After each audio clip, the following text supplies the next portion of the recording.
Fine. तो कल हमने कुछ बेसिक पाइथन के सिंटैक्स एंड उसके कुछ वेरिएबल्स के बारे में डिस्कशन किया एंड लूप्स के बारे में भी डिस्कशन किया। Will quickly go through it once again.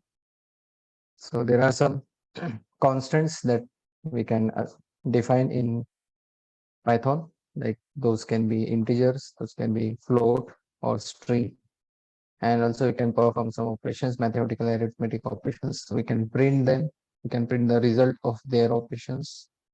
Also, we can identify the type of a variable or a number or any other data. It can be a string or character also. But data type for string and character both are string only. Whereas for numbers, it can be int or float. Also, there are two more variable types that we saw. That is Boolean, right? When false. We saw that logical operations also we saw, like in between true and false, there are logical operations called or and not. These three operations we understood, and we can also print the result of those operations as true, false, or true. We got in these cases. Combining string with other variables. So string formatting we saw, like we can combine two strings directly using plus or comma. If we want to add numbers or some other variables, multiple variables, then it's better to have some proper formatting. So for that, we generally use the f strings. This is one method. There are other multiple methods also, but this is the more frequently used technique. Then using f string, we can combine multiple variables inside a string. That's what we saw here. So to take the input from user, we use the input keyword. Using input keyword, we take the input and we know the input whichever is provided by the user, that is always considered as a string. And if we want some another variable type, then we need to convert that to another. For that, we use typecasting. So typecasting is converting one type to another type of variable.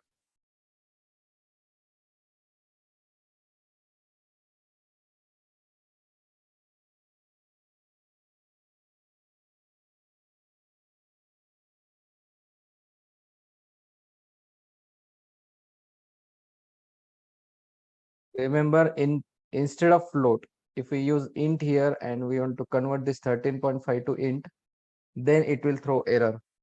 Remember, because 13.5 is a float number and it cannot be converted to integer directly from string. So that's why it will throw error. Let's suppose here, if I execute, you can see the error here, invalid literal for int, right? Because for integer, it is expecting some numbers without this decimal point. So that's why we are using float here. So if we use float, it will give the output as expected. So proper text is required and also proper understanding of what might be the data type that is required. Otherwise, error will be thrown and we need to handle these errors then using the error handling technique, try and catch blocks. That we'll see later. Now indexing also is how, like if we consider a string or if we take a collection of some numbers or some variables, then that can be addressed using this indexing. Right? Indexing we saw, if string is there, then each character is assigned with some index starting from 0. So it progressively goes from 0, 1, 2, 3 and so on up to the length of string. And accordingly, we can get the character using their positions or index positions. Also, we can get a sequence of continuous characters with the range of positions or range of indexes. The total length of a string can be found using this len, len inbuilt function. Also, there is negative indexing that we saw. -1 index is assigned to the last character of the string, and in the reverse, then while going towards left, it becomes -1, -2, -3, -4, and so on up to the length of string. Accordingly, we saw we get the different outputs for different positions. Again, some other operations on string we saw, like uppercase converting to the uppercase, all the characters present in the string are converted to uppercase. Using lower, all the characters are converted to lowercase. Using title, all the words will start with the capital letter, that is the title case. Also, we saw find and replace functions. Find is used to search for some text inside a string. It can be a single character or a word, whatever it can be. We can provide it, and it will search for that particular text inside this particular string. If it is present, it will return the position of that particular text, and if it is not present, it will return -1. So -1 indicates that particular sequence of characters is absent in the given string. In the similar fashion, we can use replace. If a particular text is available or is present in a string, then that will be replaced by another text. And if it is not available, then it will simply ignore that. That's what this replace do. Then in also we saw, using in keyword also we can search for text inside a string, but here in this case it will just return true or false. It won't return the position of that particular string if it is present. So in case we need just present or absent decision, then we can simply use this in also. The conditional statements, if else conditions we have seen, like inside if the condition is satisfied, if it is correct, then the block under if condition is executed, and if this is false, then it will go to the else part and the block under else part will get executed. Similarly, multiple if else conditions can be applied using elif in Twin. And finally, we saw the ranges and looping. Range is again inbuilt function that gives us the collection of or sequence of numbers over which we can iterate, and that iteration can be performed for looping purposes. So looping can be done using either while or for loop. That's what we saw. Using while loop, while this condition remain true, all the statements under this while loop will get executed repeatedly, and when this condition becomes false, it will come out of that while loop. Similarly, in the for, there will be some condition which is provided, like here we saw using in we can search for some information, right? In string we saw we can search for a set of character or single character also. Similarly, here in range, what happens when we use for loop over this range? So in range, what happens if I write range 1 to 11, then the numbers from 1 to 10 will appear here, and one by one those numbers will be assigned to I. So when all the numbers are assigned to I, one after another, then at the end this for loop will finish and it will come out of that for loop. So control will come out of this for loop at the end. So this is the for loop syntax and for loop method. Again, we saw some examples like using while loop or for loop. We can print a set of characters. In case of print, also we saw there is another second parameter called end. Using that parameter, we can control the printing method. Like if we just ignore that end, then by default there will be a new line at the end of each print.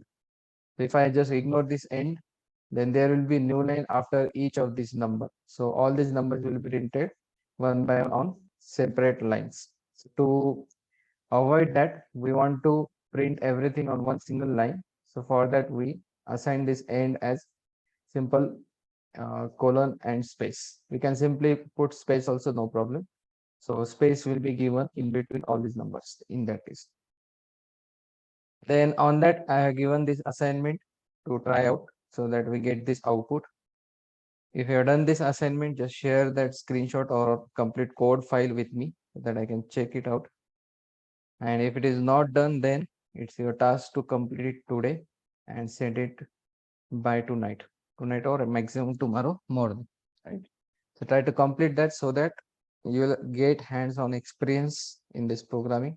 Otherwise, there won't be of any use by just learning these techniques or syntax. So hands-on practice is very much important. If you do the practice, then only You'll remember all these things whichever you are learning. Right? So any question till this point before we proceed to the next concept?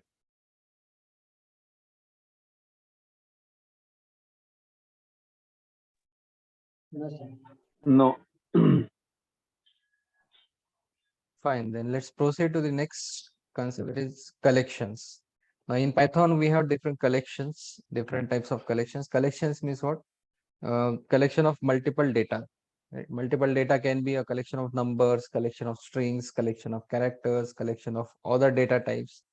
So it's not necessary that only single data type will be stored. In case of Python, because it is object-oriented language. Now, what is this object-oriented concept? We'll see that once we understand the concept of class and objects. But for now, understand that in case of this Python, unlike other languages like in C++, Java, those are not object-oriented languages. So there, if we define some kind of list, then all the data or all the elements which are stored in that particular list should be of same type. But here in case of Python, it's not necessary. We can have a collection of different type of data also. Like in single list, we can have integer, string, float, boolean, or some other complex objects also possible. It's not necessary that all the data should be of same type. So we can have different data types also in the same list. But here for the simplicity, what we'll do, we'll consider the lists which are of same type. Later on, as we go into the applications, we can see the lists of different data types also. That we'll see later. So for now, what is list? Again, understand list is a collection of data. Collection of data means multiple data elements are stored in one single variable. So there are multiple methods to store multiple data elements in a single variable. One of them is list. Another different types we are going to see ahead. Those are tuple or set or dictionary. So first one is list. So in case of list, if you want to represent the collection of data, we use the square bracket syntax. So in between square brackets, if we just put different elements separated by comma, then that will be considered as a list in case of Python. So this is a list. Now, just like a string, in case of string, we saw using indexing, we can get the characters at different positions. In the same manner for list, each element is assigned with its corresponding index. So similar to string here, index starts with 0. First element will have 0 position or index, then 1, 2, 3, 4, 5, and so on. So whatever may be the number of elements, starting from 0, all the position will be assigned with those indexes.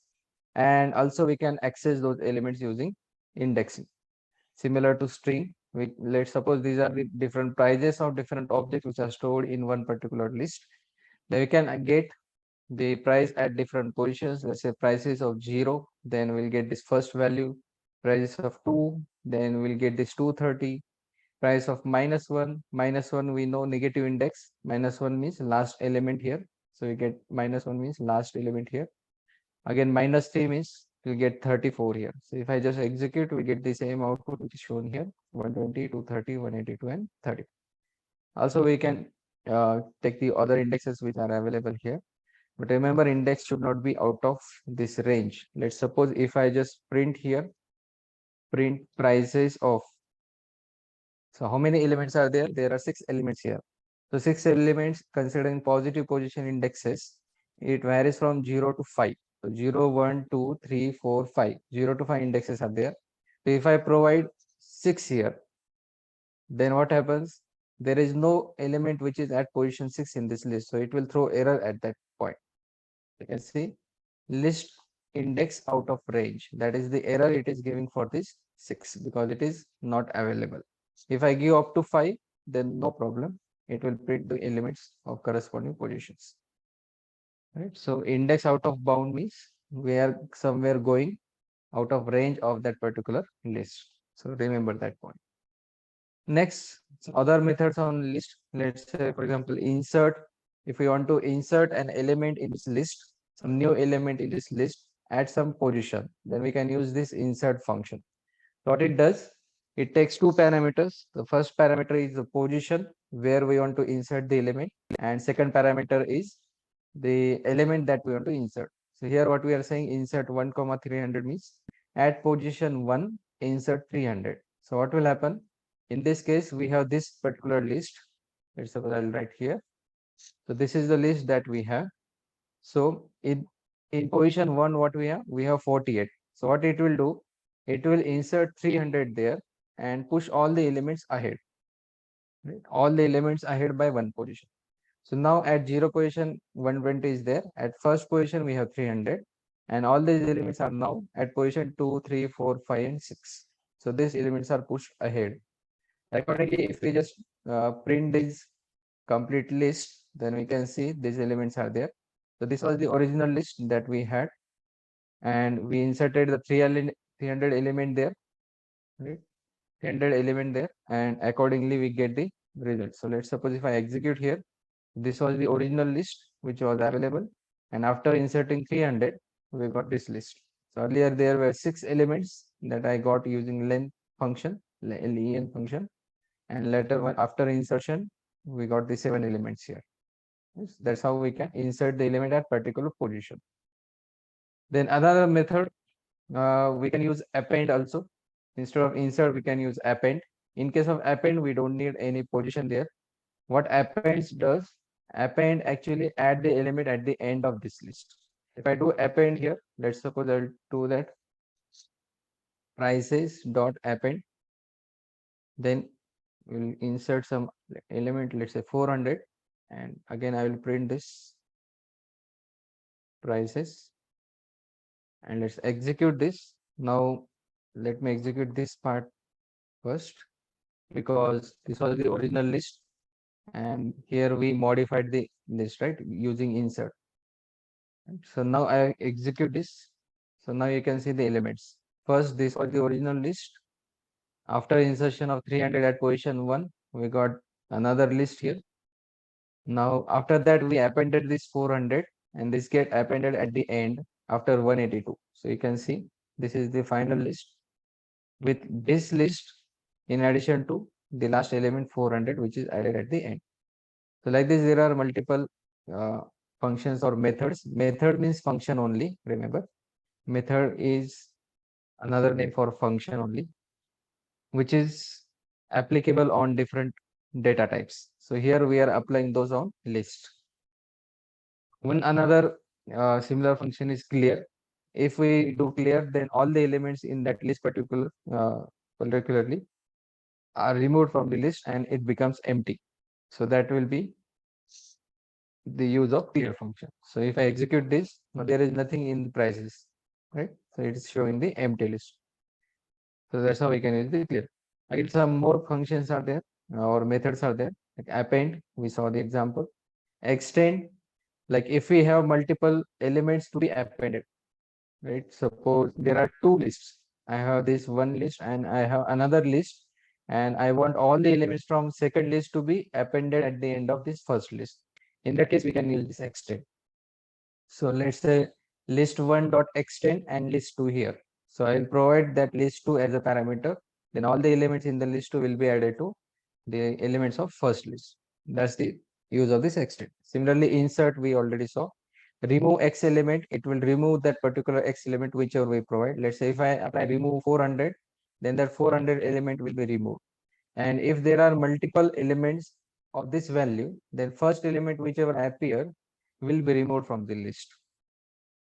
And remember, repetitions are allowed, right? In the list, repeated values are allowed. There is no problem. We can have all the numbers of same value also, or multiple numbers of same value and other different numbers also.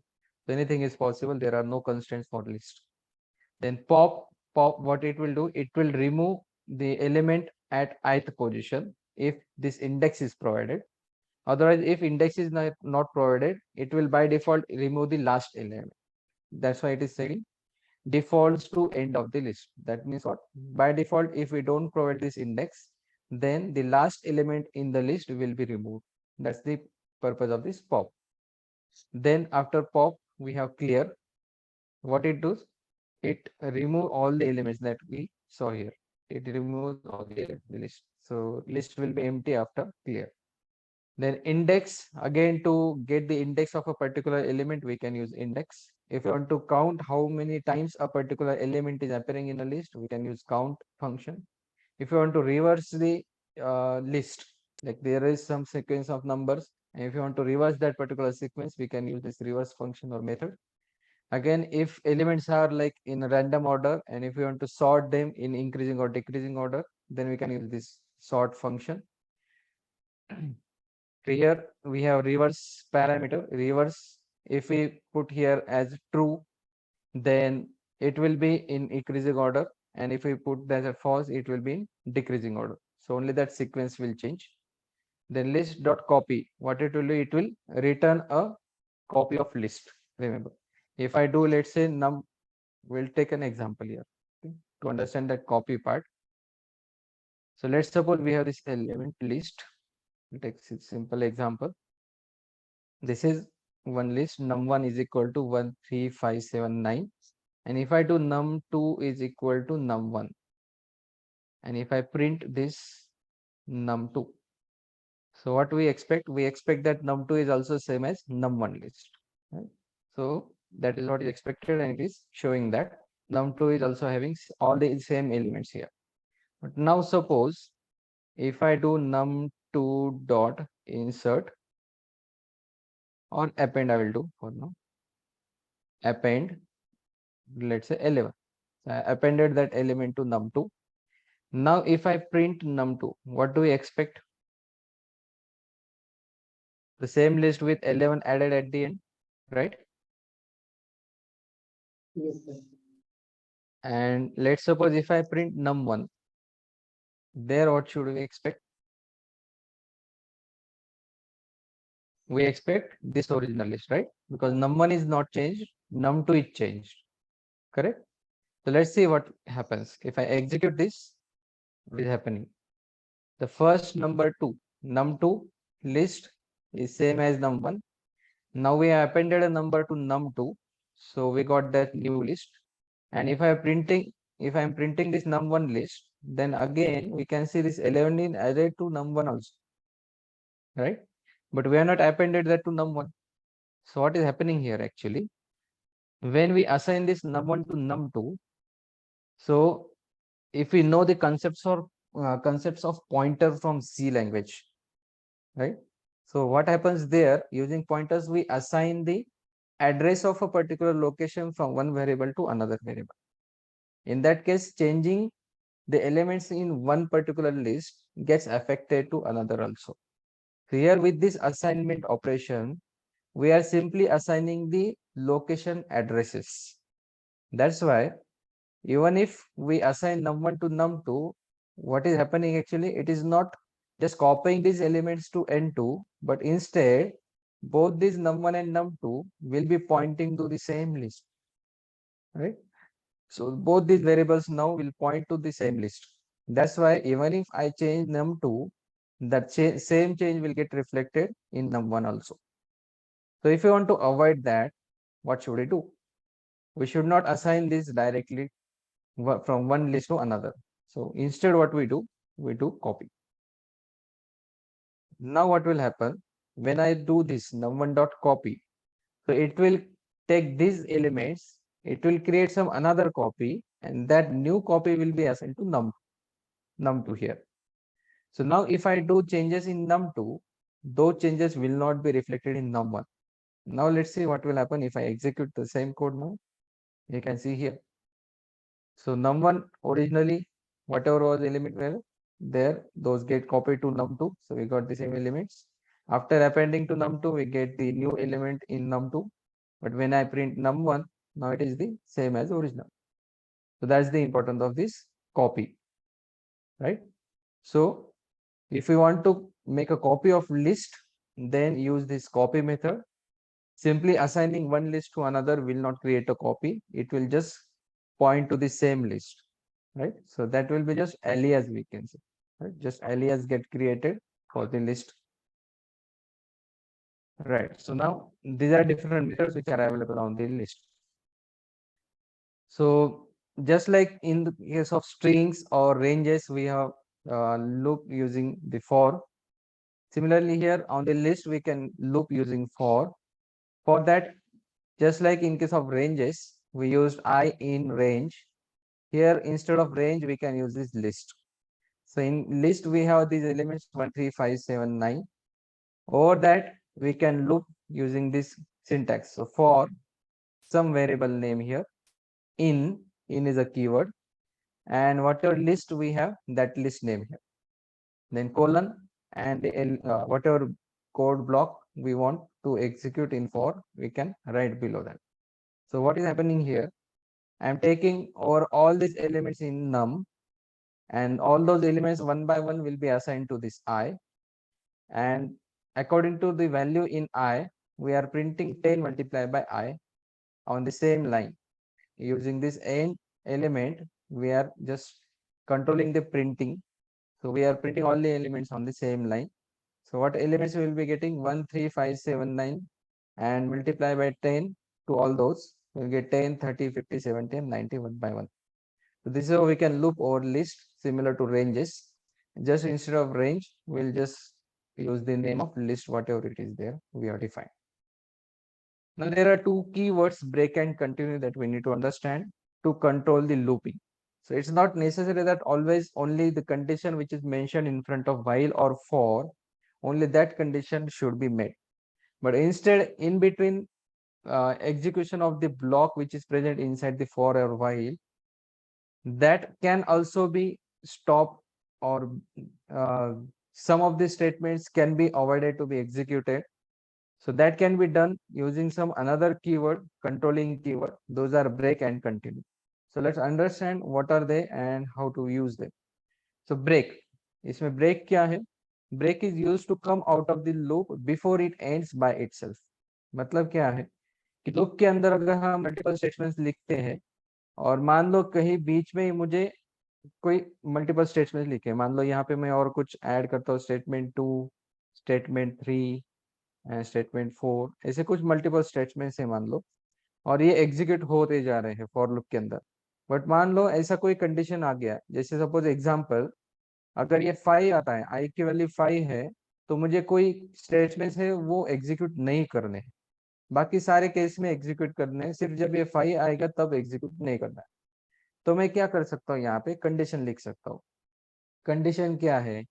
अगर मैं मानता हूँ यहाँ पे if i is equal to 5, i अगर 5 है, तो मुझे इसके आगे के स्टेटमेंट्स एग्जीक्यूट नहीं कराने हैं, मुझे फिर से पीछे जाना है लूप के अंदर. तो यहाँ पे मैं ब्रेक स्टेटमेंट यूज करूंगा. तो ब्रेक क्या करता है? When this condition is met, it will come to break. Now it will break the loop here. मतलब क्या है? ये ब्रेक, इस लूप को ब्रेक करेगा और फिर ये इस लूप के बाहर आ जाएगा. ब्रेक का काम क्या है? इस लूप के बाहर दे देगा और यहाँ पे आ जाएगा ये फाइनल. यहाँ पे जो भी हम प्रिंट करना चाहेंगे वो कर सकते हैं, राइट. तो अगर ये कंडीशन सेटिस्फाई हो रही है 5, i इक्वल टू 5, तो उसके बाद ये ब्रेक एग्जीक्यूट होगा. ब्रेक बोलेगा कि अब ये फॉर लूप के अंदर कंटिन्यू नहीं करना है, इसके बाहर निकालो, और ये फॉर लूप एंड हो जाएगा और ये आगे का स्टेटमेंट एग्जीक्यूट होगा. बट मान तो मतलब इस केस में क्या होगा? ये 1 एंड 3 के लिए एग्जीक्यूट हो जाएंगे सारे स्टेटमेंट्स, बट जब ये 5 आएगा तो ये बाहर आ जाएगा, तो 7 एंड 9 के लिए एग्जीक्यूट नहीं होगा ये फॉर लूप. बट मान लो अगर मुझे सिर्फ 5 के लिए एग्जीक्यूट नहीं करना है, बाकी 1, 3, 7, 9 सबके लिए एग्जीक्यूट करना है ये पूरा लूप, तो उस केस में क्या करेंगे? Instead of break will use continue. इस तरह से कंटिन्यू करेंगे. तो कंटिन्यू में होता क्या है कि 1, 3 के लिए ये एग्जीक्यूट करेगा पूरा. जब ये आई की वैल्यू 5 बन जाएगी तो ये कंटिन्यू एग्जीक्यूट होगा, मतलब इसके आगे का कुछ एग्जीक्यूट मत करो, अब डायरेक्टली लूप में कंटिन्यू करो, मतलब आगे की आई की वैल्यू ले लो और फिर लूप में कंटिन्यू करो, ये उसका मीनिंग हो जाएगा. So we use continue keyword to avoid the execution of further statements in the loop, right? And we use break keyword to come out of the loop, right? At particular position, right? From particular position. तो ये दो keywords है यहाँ पर जो हम use कर सकते हैं फॉर लूप के अंदर. तो इसी का एक एग्जांपल मैंने नीचे लिया है, वो हम एग्जांपल देखते हैं. सपोज ऐसा कोई एग्जांपल है, इसमें मैंने लिस्ट दिया है 2 4 6 8 अप टू 30 नंबर्स। अब कुछ कंडीशन मैंने लिखे, इसके ऊपर हम लूप कर रहे हैं using a variable for a in num. So it is loop over all these elements if the value of a is in between 10 and 16. In between 10 and 16 means what? These values. So 12 and 14, these two numbers will satisfy this condition. In that case, we want to continue. Continue means what? Whatever print we are writing here, that will not get executed when the value of a is 12 or 14. Remember, that is what we are doing here. And second condition here, we are checking if a is greater than 24, then break. That means what? For all these values which are greater than 24, break out of the loop, right? So as soon as the value of a becomes 26, it will come out of for loop and it won't go for 28 and 30 at all. So it won't get executed for 28 and 30. For 26 only, it will be broken out of the for loop and it will simply come and execute this exit done. So here we can see for 12 and 14, it's making that continue operation, and for 26 and further, it is breaking out of the loop. So that means what? Only the numbers from 2 to 10 will get printed, and then 16 to 24 will get printed. So that's what, if I execute this, we can see. So 2, 4, 6, 8, 10, this is getting executed. Then 12 and 14, the continue is getting executed. Then 16, 18, 20, 22, 24 here, till here, no problem. For 26, it is breaking out of the loop and further statements are not executed inside the for loop, and it is breaking the for loop. Finally, it will print this exit done out of the for loop. So this statement, last statement, is out of the for loop. That's why it is getting executed and it is printing that exit, right? So that is how we can use the break and continue in case of looping. In the same manner, we can use for loop also. So say for loop and while loop also. So for both these looping, it works in the similar fashion. Continue and break, both these keywords work in the similar fashion. Now, the second type of collection is tuple.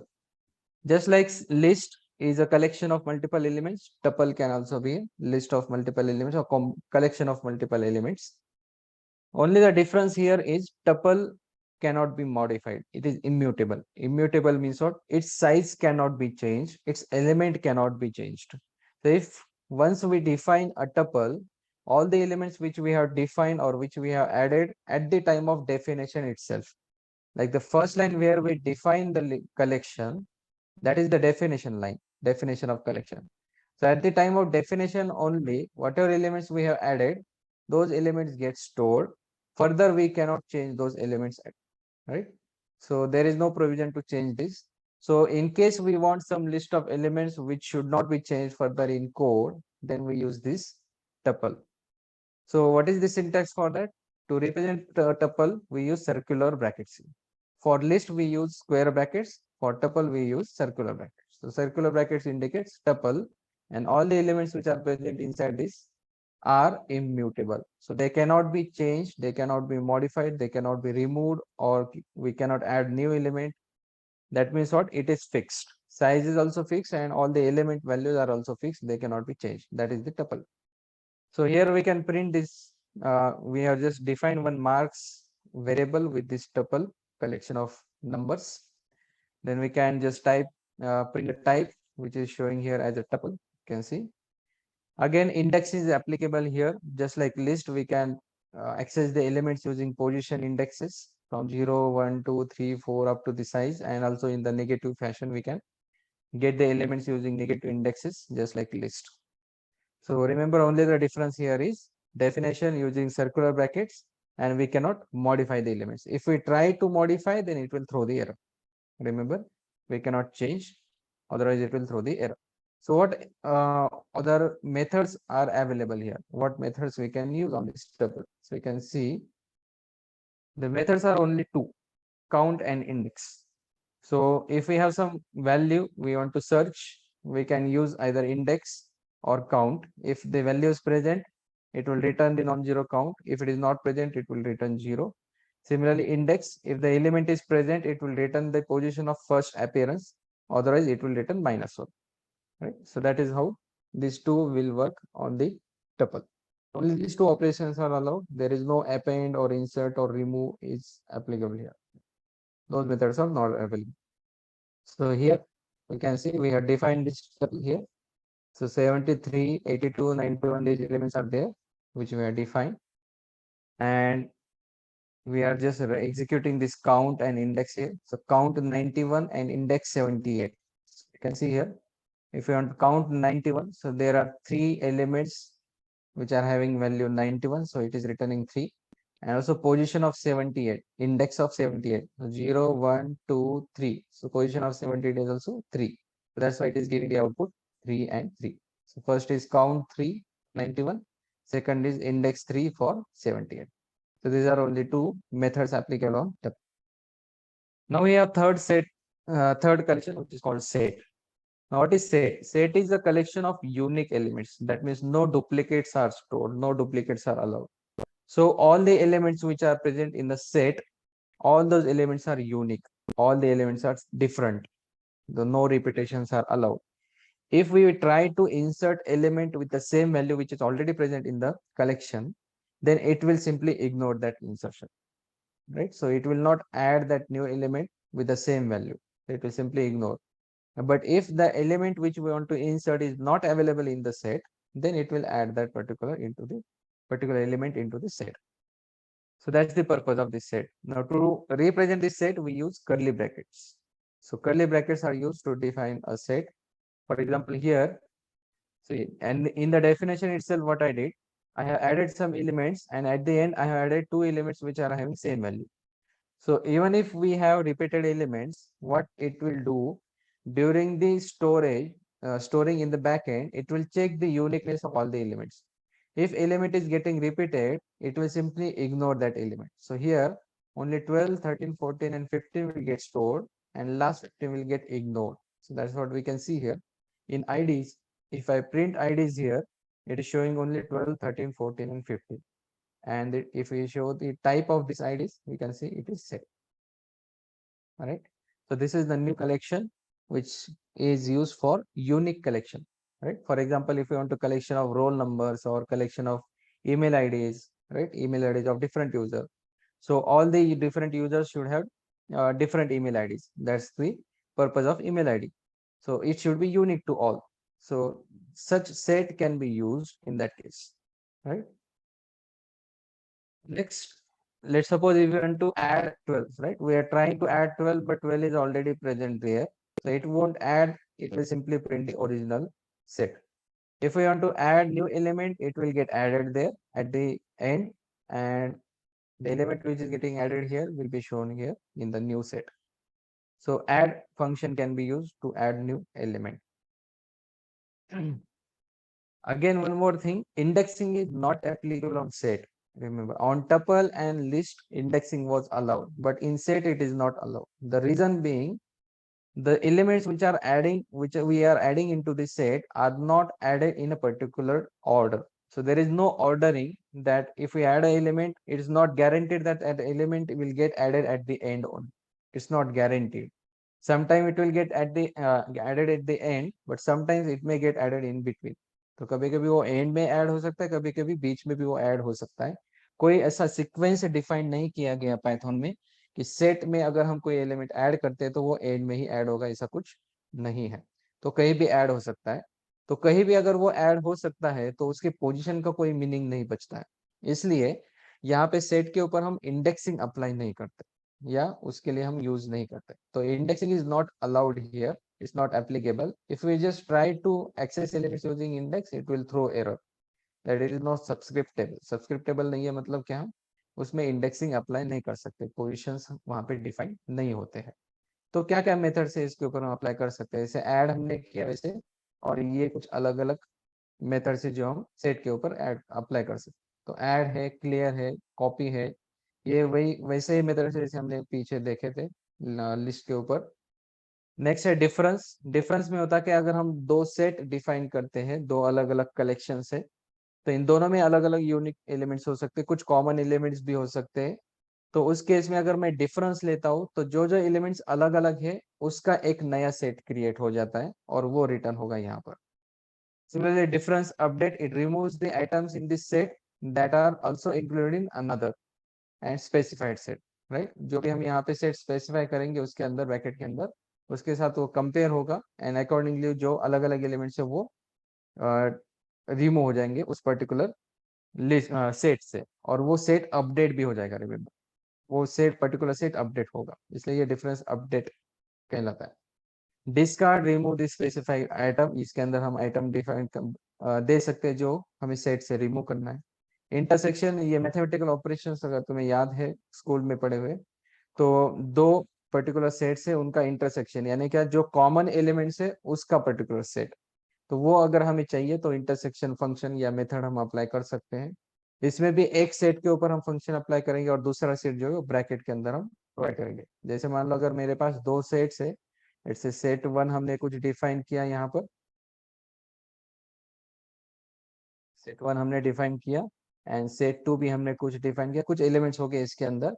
अब मान लो इन दोनों के दोनों का intersection मुझे चाहिए, तो मैं क्या करूंगा, set one dot intersection and bracket के अंदर सेट, तो कुछ इस तरह से हम उस फंक्शन को यूज कर सकते हैं।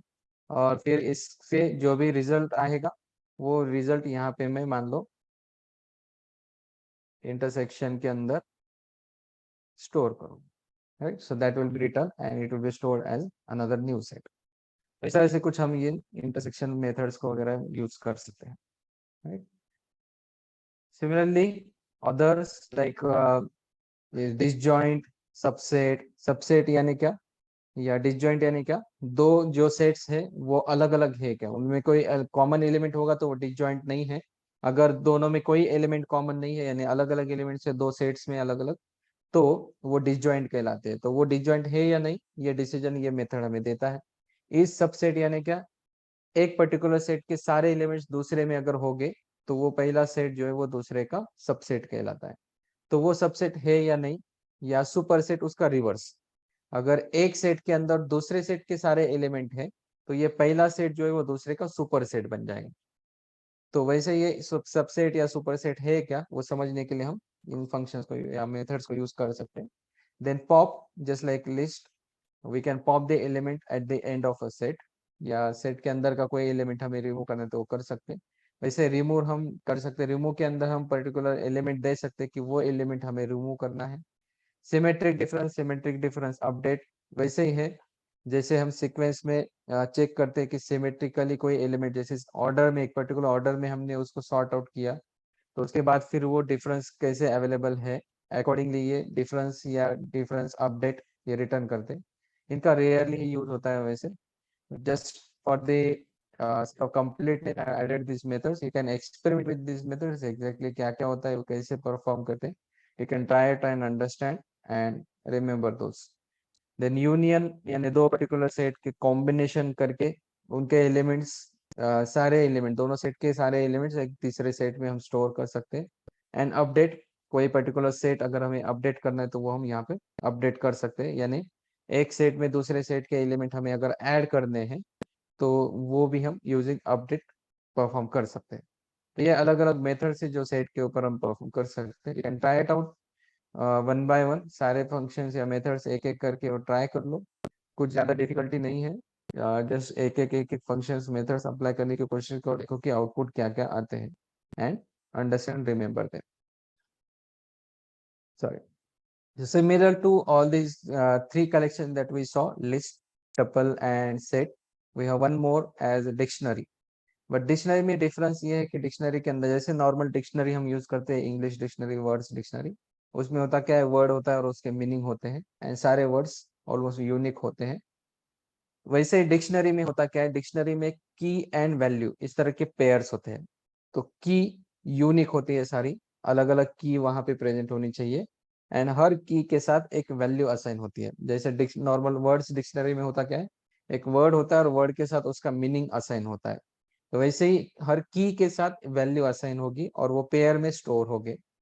तो ये की वैल्यू पेयर स्टोर करने के लिए हमारे पास सिंटैक्स सिमिलर है, कर्ली ब्रैकेट्स ही हम यूज करते हैं, बस उसके अंदर की वैल्यू पेयर के फॉर्म में वो एलिमेंट्स रहेंगे, ना कि सिंगल एलिमेंट्स रहेंगे, राइट? सिंगल एलिमेंट्स होते तो वो सेट बन जाएगा, जैसे ऊपर हमने किया ऐसे, बट पेयर में हम रखते तो वही डिक्शनरी कहलाएगी।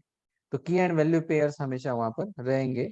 रिमेंबर, की जो है वो हमेशा यूनिक होंगे। वैल्यूज रिपीटेड हो सकते हैं, वैल्यूज सेम भी हो सकते हैं, अलग अलग भी हो सकते हैं, उसमें कोई कंसर्न नहीं, बट कीज हमेशा यूनिक होनी चाहिए। अगर सेम की वैल्यू अगर हम अपडेट करते हैं तो कोई नया की यहाँ पे इंसर्ट नहीं होगा, बल्कि जो अवेलेबल की रहेगी उसी की वैल्यू अपडेट होगी, राइट। सो न्यू की विद द सेम अवेलेबल की कभी रिपीटेड प्रेजेंट हो नहीं सकती इस डिक्शनरी के अंदर। तो it should be a unique value, unique की। एज ए एग्जांपल यहाँ पर मैंने एक पर्टिकुलर डिक्शनरी डिफाइन की है। जैसे मार्क्स है, मान लो अलग अलग सब्जेक्ट्स के मार्क्स मैं यहाँ पे लिखता हूँ। तो जैसे फिजिक्स, केमिस्ट्री, मैथ्स, इंग्लिश, सारे सब्जेक्ट जो है वो यूनिक है, उनके नाम यूनिक है, एंड हर सब्जेक्ट के अलग अलग मार्क्स है। मार्क्स में रिपीटेशन हो सकते हैं, अलग अलग भी हो सकते हैं, या रिपीटेड भी मार्क्स हो सकते हैं, उसमें कोई कंस्ट्रेंट नहीं है, और सब्जेक्ट के नेम्स यहाँ पे यूनिक है।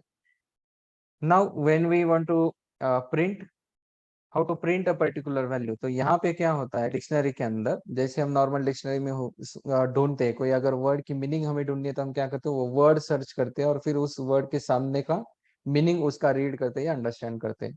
वैसे यहाँ पे डिक्शनरी में हम क्या करते हैं, की से हम एलिमेंट्स को सर्च करते हैं, कोई की अवेलेबल है क्या। अगर वो की अवेलेबल है तो उसके करस्पॉन्डिंग वैल्यू हम रिट्रीव करना चाहते हैं हमेशा। तो की को यूज करके हम वैल्यू को एक्सेस कर सकते हैं इस डिक्शनरी के अंदर। तो उसके लिए इस तरह से हम सिंटैक्स यूज करेंगे। तो इंस्टेड ऑफ पोजीशन और इंडेक्स, रिमेंबर पहले हमने क्या किया था, लिस्ट के अंदर या टपल के अंदर हमने पोजीशन इंडेक्सिंग यूज की थी, 0 1 2 3 या -1 -2 -3 इस तरह से। यहाँ पे वो इंडेक्सिंग एप्लीकेबल नहीं है, we can not use index 0 1 2 3, ये इंडेक्स यूज नहीं कर सकते। इंस्टेड हमें क्या करना पड़ेगा, यहाँ पे की लेनी पड़ेगी। तो की यूज करके हम यहाँ पे वैल्यू को एक्सेस करेंगे। तो जब हम इस तरह से एक्सेस करते हैं मार्क्स ऑफ फिजिक्स, तो इसका मतलब है ये इस 81 वैल्यू को रिटर्न करेगा। यहाँ पे अगर मैं प्रिंट करता हूँ तो यू कैन सी ये 81 यहाँ पे प्रिंट होगी, राइट। बट यहाँ पे हम मार्क्स ऑफ 0 नहीं बोल सकते, इंडेक्स 0 यानी 0 पोजीशन के एलिमेंट मुझे रिटर्न कर दो, तो ऐसे पॉसिबल नहीं है। डिक्शनरी में हमें की यूज करके ही सर्चिंग करनी होगी या एक्सेस करना होगा। अब मान लो मुझे सारे के सारे कीज देखने हैं, क्या क्या कीज अवेलेबल है डिक्शनरी के अंदर, तो उसके लिए ये मेथड है अवेलेबल, मार्क्स डॉट कीज। हम फंक्शन कॉल करते हैं या यहाँ पर मेथड कॉल करते हैं। मेथड कॉल करने के लिए यहाँ पे ब्रैकेट्स हमें डालने हैं आगे, एम्प्टी ब्रैकेट्स।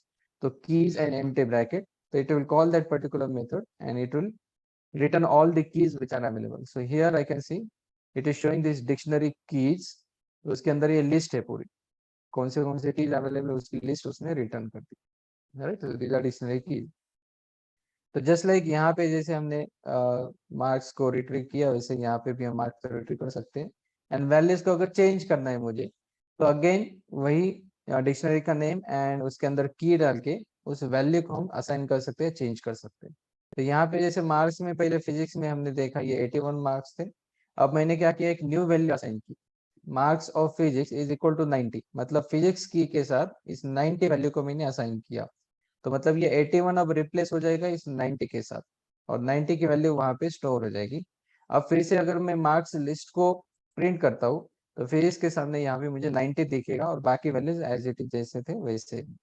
तो यहाँ पे मैं देख सकता हूँ बाद में जब मैंने मार्क्स को प्रिंट किया तो ये प्रिंट हो गया, फिर इसके सामने 90 और बाकी वैल्यू जैसे थे वैसे ही, उसमें कोई अपडेट नहीं है। तो की को यूज करके हम डिक्शनरी के अंदर के इंफॉर्मेशन को एक्सेस कर सकते हैं, वैल्यूज को एक्सेस कर सकते हैं। तो जैसे हमने कीज यूज किया वैसे हम वैल्यूज भी यूज कर सकते हैं। मार्क्स डॉट वैल्यूज अगर हम करते हैं तो ये सारे वैल्यूज रिट्रीव हो जाएंगे वहाँ। तो ऐसे और कई मेथड से डिक्शनरी के ऊपर हम अप्लाई कर सकते हैं। तो मेथड्स यहाँ पे हम देखते हैं, जैसे एक list and other collections, we have clear, copy, इस तरह के मेथड्स अवेलेबल हैं। In addition to that we have from keys. From keys यानी कि it returns a dictionary with specified keys and value, right. तो यहाँ पे कौन से कीज हम यहाँ पे बताएंगे, वो कीज के करस्पॉन्डिंग यहाँ पे वैल्यू वो रिटर्न करेगा, मतलब की एंड वैल्यू पेयर रिटर्न करेगा। रिमेंबर इस केस में क्या है, वो एक्चुअली एक डिक्शनरी ही रिटर्न करेगा, it's not returning just a value. यहाँ पे क्या हुआ था, हमने जस्ट सिंगल की यूज करके एक वैल्यू रिट्रीव की थी, राइट। यहाँ पे जैसे मार्क्स ऑफ फिजिक्स मैंने किया तो एक वैल्यू रिटर्न हुई सिर्फ। बट जैसे हम फ्रॉम कीज करते हैं, फ्रॉम कीज के अंदर मल्टीपल कीज मुझे देने पड़ेंगे, तो वो की एंड वैल्यू जो भी हम मेंशन करेंगे वही इंफॉर्मेशन उस डिक्शनरी से रिटर्न होगी एज अ डिक्शनरी। तो सब डिक्शनरी बोल सकते हैं हम, वो सब डिक्शनरी रिटर्न होगी और उसको हम अलग अलग में स्टोर कर सकते हैं। जैसे गेट, कोई एक स्पेसिफाइड की यहाँ पे डाल के हम उसकी पर्टिकुलरली वैल्यू हम रिटर्न कर सकते हैं, वैल्यू ऑफ स्पेसिफाइड की, तो की हमें मेंशन करनी पड़ेगी गेट के सामने। जैसे items, return list containing a tuple for each की वैल्यू पेयर। तो यहाँ पर आइटम्स के अंदर मतलब क्या होगा, जैसे हम यहाँ पे प्रिंट में देखेगा मार्क्स डॉट आइटम्स, राइट। तो अगर मैं इसको प्रिंट करता हूँ तो you can see what it's returning. तो एक्चुअली ये रिटर्न करेगा कंप्लीट कलेक्शन। तो डिक्शनरी में क्या क्या है, ये अलग अलग की वैल्यू पेयर है, तो हर की वैल्यू पेयर का एक टपल क्रिएट करेगा। ये देखो यहाँ पे क्या किया उसने, टपल क्रिएट किया। फिजिक्स एंड 81 का एक टपल, केमिस्ट्री एंड 85 का एक टपल, मैथ्स एंड 78 का एक टपल, एंड इंग्लिश 81 का एक। So it is creating tuples out of those key value pairs and it is returning the list of those tuples. तो इसको हम कहाँ यूज करते हैं, तो जनरली लूपिंग में हम यूज करते हैं। मान लो इस डिक्शनरी के ऊपर मुझे लूप करना है और टपल चाहिए, तो मैं क्या कर सकता हूँ, जस्ट एन एग्जांपल यहाँ पे मैं लेता हूँ। Suppose if I want to use for key and value in marks dot items, तो इस तरह से हम परफॉर्म कर सकते हैं फॉर लूप। यहाँ पे होगा क्या, मार्क्स डॉट आइटम्स अगर मैं करता हूँ तो ये क्या करना है, ये लिस्ट ऑफ टपल्स रिटर्न करना है। टपल में क्या है, टपल में पहला पार्ट है की एंड दूसरा पार्ट है वैल्यू। तो मैंने क्या किया, उनको दो अलग अलग वेरिएबल्स में स्टोर किया, के एंड वी। तो यहाँ पे मैं बोल सकता हूँ, मान लो अभी यहाँ प्रिंट करता हूँ, प्रिंट फॉर्मेटेड स्ट्रिंग, यहाँ पे मैं डालता हूँ की इज, यहाँ पे मैं के प्रिंट करता हूँ, एंड वैल्यू इज, यहाँ पे वैल्यू प्रिंट करता हूँ, राइट। तो मतलब हो क्या रहा है, ये टपल्स के अंदर से की एंड वैल्यूज ये पेयर के फॉर्म में इस के एंड वी को असाइन हो रहे हैं। फिर उसको मैं अलग अलग तरीके से जैसे भी चाहिए वैसे यूज कर सकता हूँ, राइट।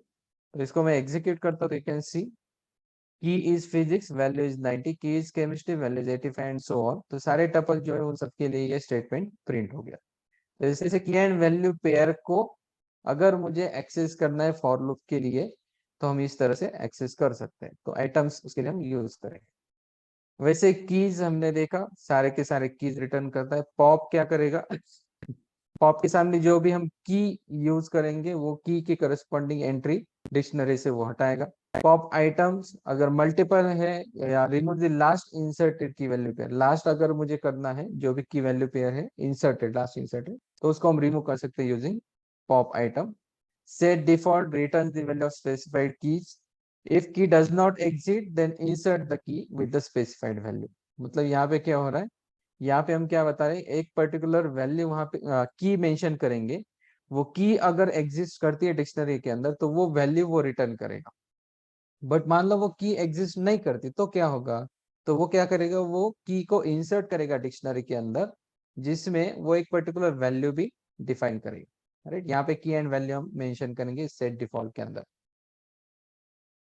मतलब दो चीजें यहाँ पे एक साथ हो रही है, एक तो हम सर्च भी कर रहे हैं और सर्चिंग के साथ सेट भी कर रहे हैं अगर वो एग्जिस्ट नहीं है तो। ये दो ऑपरेशंस यहाँ पे एक ही स्टेटमेंट से हम परफॉर्म कर सकते हैं। देन अपडेट, कोई पर्टिकुलर की वैल्यू पेयर को हमें अपडेट करना है तो वो यूजिंग की हम अपडेट कर सकते हैं। या वैल्यूज अपडेट में भी सेम चीज होती है, देखो की वैल्यू पेयर हम उसमें इंसर्ट करते हैं या प्रोवाइड करते हैं, अगर वो की एग्जिस्ट होती है तो उसकी वैल्यू वो न्यू अपडेट हो जाएगी। बट मान लो की एग्जिस्ट नहीं करती तो वो की वैल्यू पेयर इंसर्ट हो जाएगी। तो ये दोनों ऑपरेशंस यहाँ पे अपडेट्स में होते हैं। वैल्यूज, जैसे लिस्ट ऑफ कीज हम रिटर्न कर सकते हैं, वैसे लिस्ट ऑफ ऑल वैल्यूज भी हम रिटर्न कर सकते हैं using values method. These are different methods which are applicable on dictionary. So these are four different collections we saw: list, tuple, set and dictionary। तो यहाँ पे कोई क्वेश्चन कोई डाउट हो तो मुझे बता सकते हैं। ये सारे के सारे जो भी हमने मेथड्स देखे वो सारे मेथड्स तुम्हें वन बाय वन ट्राई करने हैं और एक्सपेरिमेंट करना है उनके साथ, क्या क्या उनके ऑपरेशंस होते हैं। देखो जरूरी नहीं कि ये सारे के सारे याद रखो, है ना, ये नेसेसरी नहीं है।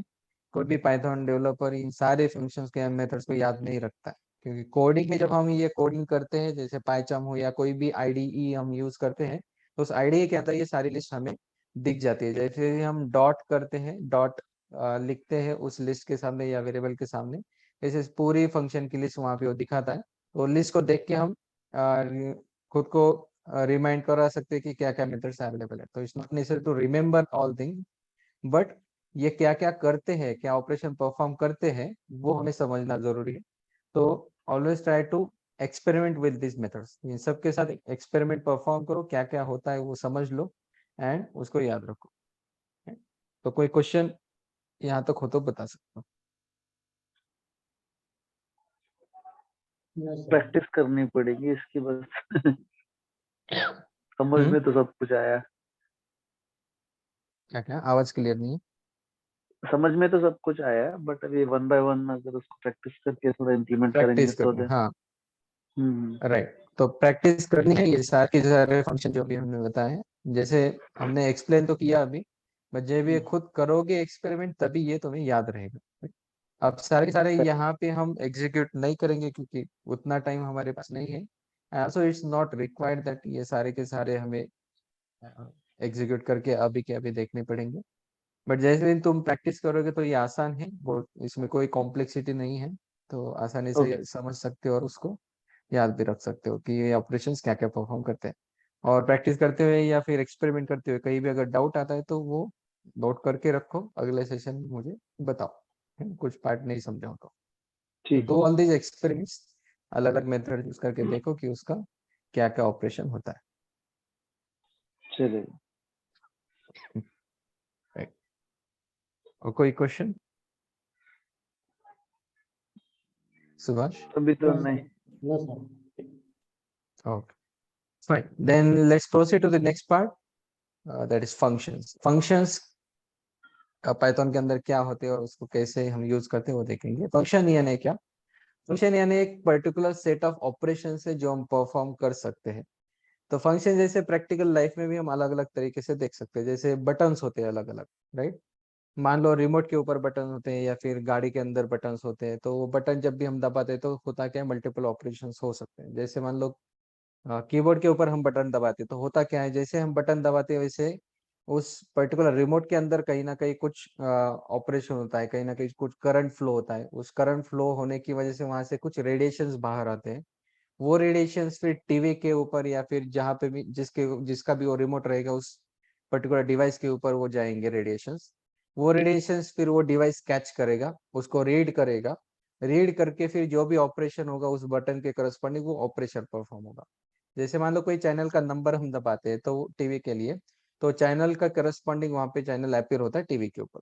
तो इस प्रोसेस के दौरान जब भी हमने बटन दबाया, तब से लेके वो पर्टिकुलर चैनल लगने तक, in between there are multiple things which are happening, right? तो कई सारे अलग अलग चीजें वहां पे होती है बैकग्राउंड में, बट वो हम देखते नहीं, हमें समझने की जरूरत नहीं पड़ती। हमें सिर्फ देखना क्या है कि ये बटन दबाया और आगे वो चैनल चेंज हो गया। तो just pressing a button and getting some output, यही हमारे लिए इंटरेस्टिंग है। बीच में क्या होता है वो हमारे लिए इंटरेस्टिंग नहीं होता है। सिमिलरली प्रोग्रामिंग में भी कभी कभी ऐसे होता है कि हमें कुछ ऑपरेशन परफॉर्म करने होते हैं, फिर वो बैकग्राउंड में ऑपरेशन कैसे परफॉर्म हो रहा है, एग्जैक्टली क्या प्रोसेस हो रही है, वो हमें भले ही इंटरेस्टिंग नहीं होता है, बट हमें वो ऑपरेशन परफॉर्म करना है और ऑपरेशन परफॉर्म करके फाइनली कुछ रिजल्ट चाहिए होता है। तो उसके लिए एक सेट ऑफ ब्लॉक्स डिफाइन हम कर सकते हैं एंड उस सेट ऑफ ब्लॉक्स को कुछ नाम दे सकते हैं। तो इसी पर्टिकुलर प्रोसीजर को हम बोलते हैं फंक्शन डेफिनेशन। मतलब सेट ऑफ ब्लॉक एंड उसको एक नाम देना, इसको हम फंक्शन बोलते हैं। तो जो भी हम नाम देंगे उसे हम फंक्शन का नाम बोलेंगे या नेम ऑफ फंक्शन बोलेंगे। एंड जो ब्लॉक है जिसके अंदर हम मल्टीपल सेट ऑफ इंस्ट्रक्शंस लिखेंगे जो परफॉर्म होनी चाहिए, वो फंक्शन की बॉडी कहलाएगी। तो इस तरह से हम फंक्शन को डिफाइन कर सकते हैं। फिर उस फंक्शन नेम के अंदर क्या क्या ऑपरेशन होना है वो हम अलग अलग स्टेप्स में डिफाइन कर सकते हैं, अलग अलग लाइन में डिफाइन कर सकते हैं। तो अब देखते हैं फंक्शन यानी अलग अलग किस तरह के होते हैं। अब तक क्या है कि अब तक जो भी हमने मेथड्स ये देखे थे, मैंने बोला था कि ये मेथड को ही एक अलग नाम है, that is function. Function and method are equivalent. बस जो पैकेज के अंदर फंक्शंस डिफाइन होते हैं उसे मेथड्स कहते हैं हम specifically. Otherwise generalize without any class अगर हम कुछ फंक्शन डिफाइन करते तो उसे सिंपली फंक्शंस कहा जाएगा। तो जो भी हमने यहाँ पे देखा है क्लियर, कॉपी, गेट, आइटम्स की, या फिर इवन ये प्रिंट भी एक फंक्शन ही है, इनबिल्ट फंक्शन है। इसके ऊपर कीज हमने कॉल किया तो वो भी फंक्शन है। देन टाइप कास्टिंग में हमने देखा इंट है या फ्लोट है, वो हमने यूज किया, इंट के अंदर कुछ स्ट्रिंग डाली या फ्लोट के अंदर कुछ स्ट्रिंग डाली, वो टाइप कास्ट हो गई, स्ट्रिंग का इंटीजर में या स्ट्रिंग का फ्लोट में कन्वर्जन हो गया। तो ये सारे जो टाइप कास्टिंग हम करते हैं या फिर प्रिंट करते हैं या फिर ये मेथड्स हम कॉल करें, this are all functions only, ये सारे फंक्शंस है। तो हमने ये ऑलरेडी यूज किया है, कैसे यूज किया है वो हमने देखा है। बट उसको अगर मान लो हमें अपने तरीके से हमें कुछ अपने फंक्शंस डिफाइन करने, तो कैसे कर सकते हैं। तो वो देखने से पहले हम देखते हैं कि फंक्शन के कितने टाइप्स है। तो 3 टाइप्स हम देख सकते हैं फंक्शन के। एक है इनबिल्ट फंक्शन, दूसरा है यूजर डिफाइंड एंड तीसरा है मॉड्यूल फंक्शन। तो इनबिल्ट फंक्शन यानी क्या, जो पाइथन के अंदर ऑलरेडी डिफाइंड, जैसे मान लो प्रिंट है, सिंपल केस, राइट। प्रिंट हमने क्या किया, डायरेक्टली यूज किया। प्रिंट में एग्जैक्टली क्या होता है, बीच में पीछे बैकग्राउंड में क्या प्रोसेस हो रही है जिसकी वजह से यहाँ पे आउटपुट में प्रिंट हो रहा है, तो we don't know that, right. हमें वो पता नहीं कि एग्जैक्टली क्या क्या हो रहा है, और वहां से फिर यहाँ आउटपुट में प्रिंट हो रहा है या हमें शो हो रहा है या डिस्प्ले हो रहा है, राइट। तो बैकग्राउंड में क्या क्या हो रहा है we don't know, but we know कि ये एक फंक्शन है और इस फंक्शन के अंदर जो भी हम देंगे वो यहाँ पे आउटपुट में आएगा, राइट। तो वो फंक्शन का काम क्या है, सिर्फ इतना ही समझना हमारे लिए इम्पोर्टेंट होता है। तो such kind of functions which are already available in the Python language and they can be used by us directly without any definition, तो वो कहलाते हैं इनबिल्ट फंक्शंस। तो पाइथन के अंदर इनबिल्ट अवेलेबल है। नेक्स्ट होते हैं मॉड्यूल्स के अंदर के फंक्शंस यानी मेथड्स। मॉड्यूल्स यानी क्लासेस हम बोल सकते हैं, मल्टीपल क्लासेस भी हो सकते हैं। होता क्या है कि पाइथन की फाइल जब हम डिफाइन करते हैं डॉट पी वाई नाम से, पाइथन जब पाइचाम के अंदर अगर हम कोडिंग करते हैं तो वहां पे फाइल जो है वो डॉट पी वाई एक्सटेंशन से हम स्टोर करते हैं। तो एक फाइल के अंदर मल्टीपल क्लासेस या मेथड्स हो सकते हैं, तो उस केस में उस फाइल को हम मॉड्यूल बोलते हैं। तो फाइल को ही मॉड्यूल कहा जाता है। एक फाइल के अंदर मल्टीपल क्लासेस, मल्टीपल फंक्शंस हो सकते हैं, पॉसिबल है। वैसे एक यूजर डिफाइंड फंक्शन हो सकता है। यूजर डिफाइंड यानी क्या, मॉड्यूल के अंदर कहीं अवेलेबल नहीं है या फिर पाइथन के अंदर भी कोई फंक्शन नहीं है, बट हम अपना कोई फंक्शन डिफाइन करना चाहते हैं, नया फंक्शन डिफाइन करना चाहते हैं, तो एक यूजर डिफाइंड फंक्शन कहलाएगा। तो हमें जैसा चाहिए वैसा फंक्शन हम डिफाइन कर सकते हैं, जिस नाम से चाहे, जिस पैरामीटर से के साथ चाहे वैसे हम फंक्शन डिफाइन कर सकते हैं। That will be called an user defined function. तो इनबिल्ट फंक्शन जैसे प्रिंट हमने देखा, ये इनबिल्ट फंक्शन है। यहाँ पे टाइप कास्टिंग हमने देखी, टाइप कास्टिंग ये भी इनबिल्ट फंक्शन है। तो यहाँ पे हमने वो इनबिल्ट फंक्शंस कॉल किए एंड अकॉर्डिंग यहाँ पे कुछ आउटपुट आ रहा है। तो प्रिंट में ये डायरेक्टली जो प्रिंट के अंदर है वो आउटपुट में आता है।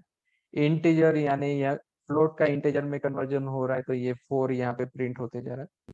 These are all inbuilt functions. Module functions यानी क्या, अब जैसे मैंने बोला कि मल्टीपल क्लासेस या फंक्शंस या अदर चीजें एक फाइल के अंदर स्टोर करते तो मॉड्यूल कहलाता है। तो पाइथन में कई सारे ऐसे मॉड्यूल्स या पैकेजेस अवेलेबल है जिसको हम डायरेक्टली यूज कर सकते हैं। तो इसका एक सिंपल एग्जांपल है, जैसे मैथ नाम का एक मॉड्यूल अवेलेबल है पाइथन के अंदर। तो मैथ के अंदर कई सारे मैथमेटिकल ऑपरेशन जो हम परफॉर्म कर सकते हैं वो अवेलेबल है। तो उसमें से एक एग्जांपल है मैथ डॉट स्क्वायर रूट। तो SQRT ये एक फंक्शन है मैथ मॉड्यूल के अंदर। तो उसके लिए मॉड्यूल के फंक्शंस अगर हमें यूज करने हैं, तो हमें पहले उस मॉड्यूल को अपने प्रोग्राम में लाना पड़ेगा, तभी हम उनके फंक्शंस को यूज कर सकते हैं। तो उस मॉड्यूल को हमारे फंक्शन में या हमारे कोड में लाने के लिए हम ये स्टेटमेंट यूज करते हैं, इम्पोर्ट। तो इम्पोर्ट एंड उसके सामने मॉड्यूल का नाम जिसे हमें यूज करना हो। तो इम्पोर्ट मैथ जब हम करेंगे तो इसके अंदर के सारे फंक्शंस या सारे मेथड्स या सारे क्लासेस जो है वो इस अपने कोड में इम्पोर्ट हो जाएंगे। तो हमने क्या किया, फिर इस मैथ के अंदर एक स्क्वायर रूट नाम का फंक्शन है, तो हमने उसको कॉल किया मैथ डॉट SQRT एंड उसके अंदर जो भी हम नंबर डालेंगे उसका स्क्वायर रूट यहाँ पे प्रिंट हो। That's what it is display. तो क्योंकि एक last statement direct output print करना है, या फिर हम यहाँ पे प्रिंट भी यूज कर सकते हैं, फाइनली आउटपुट सेम ही आने वाला। तो इस तरह से हम यहाँ पर स्क्वायर रूट को यूज कर सकते हैं। मान लो मैथ के अंदर वैसे बहुत सारे फंक्शंस है, मे बी अराउंड 100 फंक्शंस है मान लो। तो वो सारे के सारे 100 फंक्शंस मुझे यूज नहीं करने, मुझे मे बी एक या दो ही यूज करने। तो क्या कर सकते हैं हम, instead of importing complete math, we can import a particular function also. जैसे मान लो ये स्क्वायर रूट ये मैथ के अंदर अवेलेबल है, बट मान लो मैं इसको कमेंट करता हूँ, राइट। इंस्टेड मैं ऐसे भी कर सकता हूँ, फ्रॉम मैथ इंपोर्ट SQRT। तो यहाँ पे क्या किया मैंने, उस मैथ मॉड्यूल के अंदर से सिर्फ SQRT फंक्शन ही इंपोर्ट किया। तो बाकी सब कुछ जो भी अवेलेबल होगा, जैसे मैथ के अंदर स्क्वायर है, स्क्वायर रूट है, या फिर एक्सपोनेंशियल है, पावर है, या फिर और भी अदर ट्रिग्नोमेट्रिक फंक्शन जैसे sine cos tan trigonometric functions हम परफॉर्म कर सकते हैं, अप्लाई कर सकते हैं, या floor and ceiling of number, ये भी ऑपरेशन परफॉर्म कर सकते हैं। जैसे कई सारे फंक्शंस अवेलेबल है, बट मान लो वो सारे फंक्शंस मुझे नहीं चाहिए, मुझे सिर्फ स्क्वायर रूट वाला एक फंक्शन चाहिए। तो इस तरह से हम सिर्फ स्क्वायर रूट वाला फंक्शन ही इंपोर्ट कर सकते हैं। अदरवाइज क्या होगा, डायरेक्टली हम इंपोर्ट मैथ करते तो सब कुछ मैथ के अंदर जो भी है वो सब कुछ अपने कोड के अंदर आ जाएगा। अब जब मुझे अपने फंक्शन का या अपने कोड का अगर मुझे कुछ मॉडल बनाना हो, तो फिर वो मैथ के सारे फंक्शन के साथ वो मॉडल क्रिएट होगा, तो वो हेवी हो सकता है, मतलब वो फाइल की साइज बहुत बड़ी हो सकती है। तो उसको अवॉइड करने के लिए मुझे जितना भी इम्पोर्टेंट है या जो भी मुझे यूज करना है, सिर्फ उतना ही हम इंपोर्ट करेंगे, तो वो ऑलवेज बेटर रहता है, क्योंकि उससे फिर फाइल की साइज या अपने कोड की साइज जो है वो छोटी रह जाती है, वो बड़ी नहीं होती है। So it's always a good practice to import only those methods or those functions which we want to use, right? But मान लो श्योर नहीं है, हमें पता नहीं है कि एग्जैक्टली क्या क्या यूज करना है, कितने मेथड्स यूज करने हैं, कम हो सकते हैं, ज्यादा हो सकते हैं। तो उस केस में फिर हम पूरा मॉडल जो है वो इंपोर्ट करेंगे, एंड फिर जो भी हमें मेथड चाहिए वो हम आगे जाके यूज कर सकते हैं। जैसे यहाँ पे हमने सिर्फ क्या किया, मैथ में से सिर्फ स्क्वायर रूट को इम्पोर्ट किया। तो अब मुझे स्क्वायर रूट को अगर यूज करना है तो मैं डायरेक्टली SQRT को यूज कर सकता हूँ। So SQRT of 27, let's say, and if I execute, it will get executed and 27 का स्क्वायर रूट यहाँ पे प्रिंट होगा। तो डायरेक्टली कर सकता हूँ, मैथ डॉट SQRT करने की जरूरत नहीं है, क्योंकि मैंने सिर्फ स्क्वायर रूट को इंपोर्ट किया है। रिमेंबर, SQRT को इंपोर्ट किया है, मैथ को इंपोर्ट नहीं किया। अगर मैं मैथ को इंपोर्ट करता हूँ तो मैथ डॉट SQRT यूज करना पड़ेगा। अगर मैं SQRT को इंपोर्ट करता हूँ तो डायरेक्टली SQRT। मान लो अब ये SQRT मुझे याद नहीं रह सकता, मान लो मेरा कुछ कन्वेंशन अलग है SQRT स्क्वायर रूट को बोलने का, मान लो मैं स्क्वायर रूट कंप्लीट बोलना चाहता हूँ, तो मैं इसका एक एलियास नेम भी क्रिएट कर सकता हूँ। तो मैं क्या बोल सकता हूँ कि from math import SQRT as square underscore root. मान लो मुझे इस नेम से उसको रिप्रेजेंट करना है, तो इस तरह से हम क्या कर सकते हैं, उसको रीनेम कर सकते हैं। मतलब यहाँ पे अगर मुझे SQRT को कॉल करना है, तो अब मैं क्या करूंगा, यहाँ पे स्क्वायर रूट इस तरह से कॉल करूंगा। तो दिस इस तरह से हम एलियास क्रिएट कर रहे हैं, जस्ट नाम चेंज कर रहे हैं उसका, और फंक्शनलिटी वही है जो पहले थी। तो सेम आउटपुट आएगा, बट अब हमने जो नाम दिया है उसको यूज करके हम यहाँ पे कॉल करेंगे, राइट। सो ये एलियास क्रिएशन। तो अगर हमें अपने तरह से नाम देना है तो हम यहाँ पे अपनी तरह से नाम दे सकते हैं। तो आगे जाके कई सारे मॉडल्स हम इंपोर्ट करेंगे, जैसे मान लो numpy है, pandas है, तो उसको इंपोर्ट करते हम अपने एलियास नाम देंगे। जैसे मान लो इंपोर्ट pandas एज PD, तो मतलब हम क्या करें, PD नाम से उसको रिप्रेजेंट करें, तो PD डॉट करके हम आगे फिर उसके मेथड्स को कॉल कर सकते हैं। तो इस तरह से एलियास हम यूज कर सकते हैं using as keyword, right. So these are models या फंक्शंस जो हम मॉडल के अंदर से फंक्शंस या कॉल कर सकते हैं। अब मान लो इस मैथ मॉडल के अंदर अलग अलग फंक्शन जो है वो देखने हैं मुझे, क्या क्या फंक्शंस अवेलेबल है, तो इसके लिए एक dir कीवर्ड है। तो प्रिंट के अंदर जब मैं dir मैथ करता हूँ, तो मैथ के अंदर जो भी अलग अलग चीजें अवेलेबल है, उसमें फंक्शंस भी हो सकते हैं, कुछ पैरामीटर्स भी हो सकते हैं, तो सब कुछ जो है वो एट्रीब्यूट्स हो सकते हैं, सब कुछ यहाँ पे वो दिखा रहा है as a list of function. जैसे यहाँ पे मैं देख सकता हूँ, साइन है, हाइपरबोलिक साइन है, square root, tan, tau, then next after, is infinity, is infinite, ये गामा, ये अलग अलग फ्लोर है, एलसीएम है, स्क्वायर रूट, राइट, प्रोडक्ट है, या कॉस फंक्शन है, एक्सपोनेंशियल है। तो कई सारे अलग फंक्शन अवेलेबल है, ये सारे के सारे हम यूज तो नहीं करते, तो जो भी हमें जरूरत पड़ती है उसको हम इंपोर्ट कर सकते हैं या फिर यूज कर सकते हैं। तो इस तरह से किसी भी मॉडल के अंदर क्या क्या अवेलेबल है वो देखने के लिए हम dir कीवर्ड को यूज करके वो देख सकते हैं कि क्या क्या अवेलेबल है। एंड चाहे तो फिर उसमें से स्पेसिफिक पार्ट जो भी हमें चाहिए वो इंपोर्ट करेंगे, या फिर उसको डायरेक्टली यूज कर सकते हैं यूजिंग डॉट अप्रोच। सो इस तरह से हम मॉडल के अंदर फंक्शंस को यूज कर सकते हैं। Give me a minute.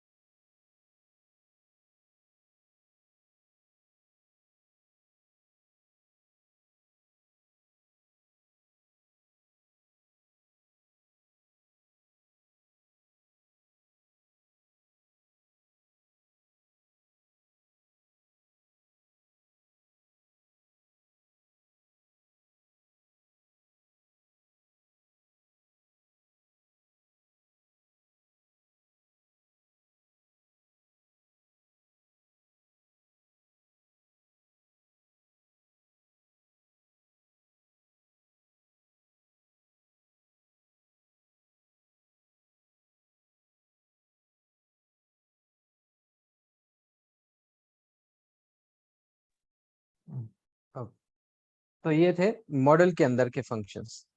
वैसे अब यूजर डिफाइंड फंक्शन मतलब मान लो हमें अगर खुद से फंक्शंस डिफाइन करने हैं अपने हिसाब से, तो उसके लिए सिंटैक्स हम देखते हैं। सिंटैक्स क्या है? एक डेफ कीवर्ड हम यूज करते हैं, DEF। DEF के बाद जो भी हमें फंक्शन का नाम देना है वो नाम देंगे। फिर उसके अंदर कुछ पैरामीटर्स अगर हमें लेने हैं, जैसे हम लोग प्रिंट के अंदर हम क्या करते हैं, प्रिंट के अंदर कोई स्टेटमेंट यहाँ पे देते हैं, राइट? प्रिंट के अंदर कुछ इंफॉर्मेशन देते हैं, तो this is called parameter to that particular function. या इंट के अंदर हमने कुछ वैल्यू दे दी, तो दिस इज कॉल्ड पैरामीटर। या पावर के अंदर यहाँ दिया, देखो मैथ्स में 3,4 यानी 2 पैरामीटर्स हमने दिए, तो यहाँ पे होगा क्या, 3:4 कैलकुलेट होगा। तो ऐसे मल्टीपल पैरामीटर्स हम फंक्शन को दे सकते हैं। अगर कोई पैरामीटर नहीं चाहिए तो उसको हम एम्प्टी रख सकते हैं। तो जो भी पैरामीटर हम अगर हमें चाहिए तो यहाँ पर हम एज ए पैरामीटर फंक्शन नाम के सामने ब्रैकेट के अंदर देंगे, फिर उसके बाद कोलन, एंड देन उसके नीचे इस ब्लॉक के अंदर जो भी हमें चाहिए वो फंक्शन की बॉडी में मल्टीपल स्टेटमेंट्स हम लिख सकते हैं, वो एग्जीक्यूट होके फंक्शन कॉल करने पर।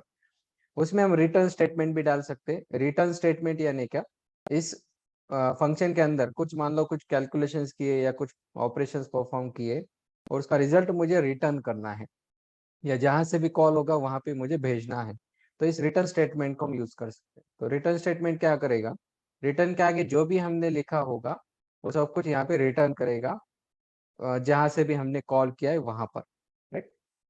उसका एग्जांपल हम देखेंगे, समझेंगे कि एग्जैक्टली कैसे होता है। तो ये उसका सिंटैक्स है, DEF फंक्शन नेम, उसके अंदर पैरामीटर्स, एंड यहाँ पे जो भी हमें बॉडी के अंदर लिखना है वो लिख सकते हैं। नाउ अगर मैंने रिटर्न नहीं लिखा, रिमेंबर, अगर मैंने रिटर्न नहीं लिखा, ये ऑप्शनल है, अगर मैंने रिटर्न नहीं लिखा तो यहाँ से नल रिटर्न होता है या नन रिटर्न होता है। पाइथन में नल या नन, NONE, दोनों में से कोई एक रिटर्न होता है। तो बाय डिफॉल्ट पाइथन में NONE उसी का मतलब होता है नल, मीनिंग सेम है, बट NONE से उसको रिप्रेजेंट किया जाता है। तो उसको भी हम देखेंगे एग्जाम्पल में क्या होता है। फॉर एग्जाम्पल जैसे मैंने यहाँ पर एक फंक्शन डिफाइन किया ऐड, और वहाँ पे 2 पैरामीटर्स लिए A एंड B। तो यहाँ पे रिटर्न मैं करूंगा A+B। मान लो यहाँ पे कोई 2 नंबर्स मैंने दिए ऐड फंक्शन को, तो हमारा काम है कि उनको दोनों की एडिशन रिटर्न करे। तो ये एडिशन इस ऐड फंक्शन का काम है। अगर मैं यहाँ पे कॉल करता हूँ ऐड 10,12, तो ये करता क्या है, ये ऐड फंक्शन कॉल कर रहे हैं, राइट? ये डेफिनेशन है फंक्शन की, यहाँ पे कोई कॉल नहीं होता, ये जस्ट डिफाइन किया है हमने, यहाँ पे कोई ऑपरेशन एक्चुअली परफॉर्म नहीं होता है। जब इस फंक्शन नाम को यूज करके हम यहाँ पे कुछ पैरामीटर्स पास करेंगे, तब एक्चुअली वो कॉल होगा, फंक्शन डेफिनेशन के बाद कॉल होगा। एंड कॉल के अंदर जो पैरामीटर्स होंगे, फिर ये पैरामीटर्स यहाँ पे पास होंगे। तो ए को ये 10 वैल्यू असाइन होगी और बी को ये 12 वैल्यू असाइन होगी। उसके बाद ये 10 एंड 12 की एडिशन होगी एंड ये रिटर्न करेगा 22। अब ये रिटर्न कहाँ कर रहा है, जहां से हमने कॉल किया, मतलब ये 22 जब ये रिटर्न करेगा, तो ये ऐड 10,12 सब हट के यहाँ पे 22 आ जाएगा। तो इसका मीनिंग इस तरह से होगा उस फंक्शन कॉल का, तो प्रिंट 22, तो यहाँ पे डायरेक्टली 22 प्रिंट, राइट? तो ये मीनिंग हो गया उस रिटर्न स्टेटमेंट का, वो वैल्यू वहाँ पे सेंड हो रही है और उसको हम यूज कर रहे हैं। तो या तो हम प्रिंट कर सकते हैं, या फिर अगर हमें कुछ अलग तरीके से उसको यूज करना है तो उस वैल्यू को यूज कर सकते हैं। वैसे और एक फंक्शन मान लो से हेलो, तो इसमें कुछ नेम हम इनपुट ले रहे हैं, तो जो भी नेम रहेगा उसको यूज करके हम फॉर्मेट स्ट्रिंग में डालेंगे और हेलो एंड दैट नेम हम यहाँ पे डालेंगे। जैसे से हेलो कॉल कर रहा हूँ मैं फंक्शन को, से हेलो विथ नितिन, तो ये बोलेगा हेलो नितिन। तो जो भी हम पैरामीटर यहाँ पास कर रहे हैं वो पैरामीटर यहाँ पे यूज हो रहा है। अब देखिए यहाँ पे रिटर्न कुछ नहीं हुआ, राइट, यहाँ पे रिटर्न स्टेटमेंट मैंने नहीं लिखा। तो अगर मैं इसको प्रिंट करता हूँ, चलो ऊपर मैंने से हेलो कॉल किया और एक बार मैं कॉल करता हूँ बट ये अंदर करता हूँ से हेलो, राइट, और इसके अंदर पैरामीटर पास करते हैं, मान लो ठोकरे, राइट। अब इसको मैं प्रिंट करता हूँ तो होगा क्या, से हेलो फंक्शन मैंने कॉल किया तो ये प्रिंट करेगा हेलो ठोकरे, बट ये रिटर्न क्या कर रहा है, कुछ भी नहीं, रिटर्न कुछ नहीं करता है, मतलब वो नन होता है। तो ये बाय डिफॉल्ट नन रिटर्न करेगा। तो जब मैं उस नन को रिटर्न करता हूँ तो यहाँ पे प्रिंट करेगा वो नन। तो पहले वो हेलो ठोकरे प्रिंट होगा क्योंकि ये प्रिंट स्टेटमेंट वहां पे है। उसके बाद ये नन रिटर्न करके यहाँ पे और एक प्रिंट स्टेटमेंट है तो उससे नन प्रिंट होगा। तो if I execute this code you can see, तो पहले ये हेलो नितिन प्रिंट हो गया, फिर ये से हेलो ठोकरे की वजह से हेलो ठोकरे प्रिंट हो गया, फाइनली प्रिंट के अंदर नन रिटर्न हो गया तो वो नन यहाँ पे प्रिंट, राइट। तो इस तरह से हम बोल सकते हैं फंक्शन में अगर हम कुछ रिटर्न नहीं करते हैं तो बाय डिफॉल्ट वो नन रिटर्न करता है। तो यह चीज हमें याद रखनी है।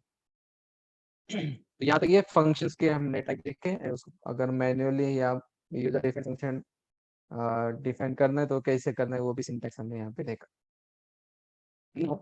Will finally go to the classes. तो क्लासेस एंड ऑब्जेक्ट्स, तो अब तक हमने कई सारी जगह पे बोला कि कुछ क्लासेस होते हैं, कुछ ऑब्जेक्ट्स होते हैं, क्लास इंट होता है, जब हम टाइप ऑफ वेरिएबल प्रिंट करते हैं तो वहाँ पे वो क्लास बताता है, class str, class int, class Boolean के लिए। तो इस तरह से वो क्लास होता है। तो क्लास यानी क्या, रियल लाइफ में अगर हम कई सारे चीजें देखते हैं, जैसे मान लो मैं बोलता हूँ व्हीकल है, तो व्हीकल क्या है, अगर मैं सिंपली व्हीकल बोलता हूँ तो some automobile which can transfer from one position to another position, ये एक व्हीकल कहलाती है, राइट। अब व्हीकल के टाइप्स अगर हम देखते हैं तो कई सारे अलग अलग ब्रांड्स है या फिर अलग अलग टाइप ऑफ व्हीकल्स है। जैसे बाइक है, फोर व्हीलर है, सिक्स व्हीलर है, या फिर एरोप्लेन है या ट्रेन है, तो अलग अलग टाइप के व्हीकल्स हो सकते हैं। वैसे अगर मैं कार बोलता हूँ सिंपली, तो कार में होता क्या है, कार में अलग अलग टाइप के कार्स है, राइट। कोई पेट्रोल कार है, कोई डीजल कार है, कोई अलग अलग ब्रांड्स के कार है, राइट, अलग अलग प्राइस के कार्स है। तो अलग अलग टाइप के कार है। तो ये कार क्या हो रहा है, कार एक हाई लेवल एंटिटी हो गई, उसके अंदर उसके पर्टिकुलर टाइप्स हो जाएंगे या फिर उसके अंदर अलग अलग टाइप के इंस्टेंसेस हो जाएंगे, हम बोल सकते हैं। तो होता क्या है, जब हम एक पर्टिकुलर कॉमन नेम लेते हैं तो एक क्लास जैसे हम कंसिडर कर सकते हैं, एंड उसके फिर पर्टिकुलर नेम जो रहेंगे या नाउन जो रहेंगे वो पर्टिकुलर उसके इंस्टेंसेस कह सकते हैं या उसके ऑब्जेक्ट्स कह सकते हैं। तो यहाँ पर भी लैंग्वेज में या प्रोग्रामिंग में हम क्या करते हैं, कुछ एक पर्टिकुलर ढांचा अगर मुझे डिफाइन करना हो तो उसे क्लास के अंदर डिफाइन करते हैं, और उस ढांचे के साथ अगर मुझे कुछ क्रिएट करना है एक्चुअली, तो उस क्रिएशन के लिए हम उस क्लास के डेफिनेशन को यूज कर सकते हैं, एंड उसके अंदर कुछ वैल्यूज असाइन करेंगे तो वो एक पर्टिकुलर स्टोरेज लेगा मेमोरी के अंदर उस इंफॉर्मेशन को स्टोर करने के लिए। जब ऐसी इंफॉर्मेशन क्लास के ढांचे के अंदर, स्ट्रक्चर के अंदर वो इंफॉर्मेशन स्टोर होगी, तो वो स्टोर होने के बाद उस पर्टिकुलर सेट को या उस पर्टिकुलर कलेक्शन को हम ऑब्जेक्ट कहेंगे, मतलब उस क्लास का एक ऑब्जेक्ट क्रिएट हो गया ऐसे हम बोलेंगे, राइट। तो वो क्लास कैसे डिफाइन करना है, उस क्लास के अंदर क्या क्या हो सकता है, और उस क्लास के ऑब्जेक्ट्स कैसे क्रिएट करने हैं वो हम यहाँ पे देखेंगे। तो रिमेम्बर क्लास यानी क्या है, क्लास एक जस्ट स्ट्रक्चर होता है, उसका नाम के साथ हम स्ट्रक्चर डिफाइन करेंगे, उसके अंदर कुछ वेरिएबल्स हो गए, कुछ फंक्शंस हो गए, उनके कुछ ऑपरेशंस हो सकते हैं, बट एज सच वो क्लास में कोई इंफॉर्मेशन स्टोर नहीं होगी। जब हम क्लास के अंदर कुछ इंफॉर्मेशन स्टोर करना चाहते हैं तो उसका ऑब्जेक्ट हमें क्रिएट करना पड़ेगा या उसे इंस्टेंशिएट करना पड़ेगा। हम वर्ड यूज करते हैं इंस्टेंशिएट या इनिशिएट। तो उस ऑब्जेक्ट के अंदर जब हम इंफॉर्मेशन को सेंड करेंगे और स्टोर करेंगे तो उसका एक ऑब्जेक्ट क्रिएट होगा, क्लास के अंदर वो ऑब्जेक्ट क्रिएट होगा, एंड ऑब्जेक्ट क्रिएट होने के बाद उसका इंस्टेंस क्रिएट हो गया ऐसे भी हम बोलते हैं। तो लेट्स सी ये एग्जैक्ट प्रोसेस क्या है और कैसी है। तो एक बार क्विकली इस थ्योरी के अंदर समझाते हैं। तो class is what, class is the most fundamental piece of Python. The reason हमने बोला, जैसे पाइथन एक ऑब्जेक्ट ओरिएंटेड प्रोग्रामिंग लैंग्वेज है, नहीं इससे पहले शुरू में हमने कहा था कि इट इज ऑब्जेक्ट ओरिएंटेड। तो मतलब क्या है कि इसमें सारी चीजें जो है वो mostly as a class define होती है एंड उन क्लासेस के ऑब्जेक्ट्स हम क्रिएट करके यूज करते हैं, इसलिए ये ऑब्जेक्ट ओरिएंटेड प्रोग्रामिंग लैंग्वेज कहलाती है। Everything in Python is an object such as integers, list, dictionary, ये सारी चीजें हमने देखी। तो सब कुछ जो है वो ऑब्जेक्ट जैसे होता है, इसलिए ऑब्जेक्ट ओरिएंटेड प्रोग्रामिंग कहलाती है। तो every object has a type and the object types are created using classes. Classes में क्या क्या हो सकता है, तो क्लासेस में डेटा एट्रीब्यूट्स हो सकते हैं यानी वेरिएबल्स हो सकते हैं, जिनके वैल्यूज हम उस ऑब्जेक्ट को इंस्टेंशिएट करते हुए या इनिशियलाइज करते हुए हम सेट कर सकते हैं। उसमें कुछ मेथड्स हो सकते हैं यानी फंक्शंस हो सकते हैं उस क्लास के अंदर। क्लास के अंदर जब हम फंक्शन को डिफाइन करेंगे तो उसको बाहर से हम कॉल नहीं कर सकते, उस क्लास को क्लास का नाम लेके या ऑब्जेक्ट का नाम लेके उन फंक्शंस को कॉल कर सकते हैं। तो directly without the name of class और object we can not call those functions, so we specifically call here they are methods. So they are defined inside the class and they define how to interact with the instances of the class. मतलब उसके अंदर जो भी variable में हम values वगैरह store करेंगे, उनको कैसे मैनिपुलेट करना है, उनको रीड करना है या उनको अपडेट करना है या उनकी वैल्यू सेट करने हैं, उन सब के लिए हम मेथड्स यूज करते हैं या फंक्शंस यूज कर सकते हैं। So methods are just like function but they belong to particular class. जैसे हमने बोला क्लास के अंदर हो गए तो उस फंक्शन को ही हम मेथड्स कहेंगे। Attributes can be considered as interface to the in to interact with the class. तो एट्रीब्यूट्स यानी कि उसके अंदर के वेरिएबल्स है, उन वेरिएबल को अगर हम सेट करते हैं या रीड करते हैं मतलब कि उस क्लास के साथ हम इंटरेक्ट कर रहे हैं, वो मीनिंग हो गया। तो उसके लिए हम उन मेथड्स को यूज कर सकते हैं, जो मेथड्स उन एट्रीब्यूट्स को या फिर उन वेरिएबल्स के वैल्यूज को अपडेट कर सकते हैं। So advantages of class is that we do not need to know how it is created. तो जैसे हमने देखा कि इनबिल्ट प्रिंट हमने फंक्शन यूज किया, तो प्रिंट एंड उसके सामने जो भी है वो आउटपुट में आता है। तो एग्जैक्टली वो बैकग्राउंड में क्या हो रहा है, एग्जैक्टली वो डेटा कहाँ जा रहा है, वो कैसे यूज हो रहा है और फिर आउटपुट में कैसे प्रिंट हो रहा है, ये सब कुछ जानने की हमें जरूरत नहीं पड़ती। उसके पीछे क्या क्या हो रहा है ये हमें जानने की कोई भी जरूरत नहीं होती है। इसलिए वो इम्पोर्टेंस है कि वो सिंप्लीफाई करता है, प्रोसीजर को सिंप्लीफाई करता है। जैसे रिमोट के ऊपर भी हम बटन दबाते हैं और चैनल चेंज हो जाता है, बीच बीच में क्या क्या प्रोसेस होते हैं वो हमें जानने की जरूरत भी नहीं पड़ती। तो इट गेट सिंप्लीफाइड, जो भी ऑपरेशन हो रहा है सिंप्लीफाई होता है, इसलिए क्लास इंपॉर्टेंट होते हैं। तो it simplifies our operations which we are performing in the coding. So we can just use it through the data attributes and methods. तो जो भी attributes and methods अवेलेबल उनको यूज करके क्लास के objects को हैंडल कर सकते हैं। तो अब क्लास डिफाइन करना है तो कैसे करना है, तो उसका सिंटैक्स जैसे हमने फंक्शन किया उसी तरह से सिमिलर, थोड़ा सा अपडेट है। डेफ की जगह यहाँ पे हम क्लास बताएंगे, क्लास, उसके बाद क्लास का जो भी नाम देना है वो हम नाम दे सकते हैं। उसके अंदर कुछ पैरामीटर्स अगर मुझे सॉरी कुछ मल्टीपल अगर इनहेरिटेंस मुझे यूज करना है, इनहेरिटेंस यानी क्या, एक क्लास को यूज करके दूसरा क्लास हम डिफाइन कर सकते हो, कैसे करना है वो भी हम आगे देखेंगे, इनहेरिटेंस एग्जैक्टली क्या होता है वो भी देखेंगे। तो अगर मल्टीपल क्लासेस है तो फिर हम यहाँ पे उसमें पास करेंगे, वो कैसे क्या क्या है ये भी हम आगे एग्जाम्पल में देखते हैं। तो फिलहाल इट इज ऑप्शनल, रिमेम्बर, ये जरूरी नहीं कि हर बार दे हम। अगर ये नहीं देते तो सिंपली ये क्लास डिफाइन होगा इस नाम से। उसके अंदर एक डेफिनेशन होते है इनिट, ये इनिट यानी डिफॉल्ट एक मेथड होती है क्लास के अंदर, उसे हमें डिफाइन करना है। ये इनिट यानी क्या, जब भी किसी ऑब्जेक्ट को हम क्रिएट करते हैं तो सबसे पहले ये इनिट मेथड कॉल होती है। बाय डिफॉल्ट ये क्लास के अंदर होती है, बस उसको कैसे यूज करना है वो हम अपनी तरह से डिफाइन कर सकते हैं, इसलिए यहाँ पे हमने डिफाइन किया इनिट। और ये डबल अंडरस्कोर है, इनिट के पहले दो डबल अंडरस्कोर है और यहाँ पे भी डबल अंडरस्कोर है। उसके अंदर सेल्फ नाम का एक पैरामीटर हम डालते हैं, दिस इज फिक्स, ये सेल्फ पैरामीटर है। सेल्फ यानी क्या, जब हम किसी क्लास का ऑब्जेक्ट क्रिएट करते हैं उस ऑब्जेक्ट के अंदर ही उन पैरामीटर्स के वैल्यूज मुझे अपडेट करने या चेंज करने हैं। तो वो पर्टिकुलरली मेंशन करने के लिए, जैसे जावा में हम दिस यूज करते हैं, राइट, वो दिस की वर्ड यूज करते हैं, वैसे ही यहाँ पर वो दिस की जगह सेल्फ होता है।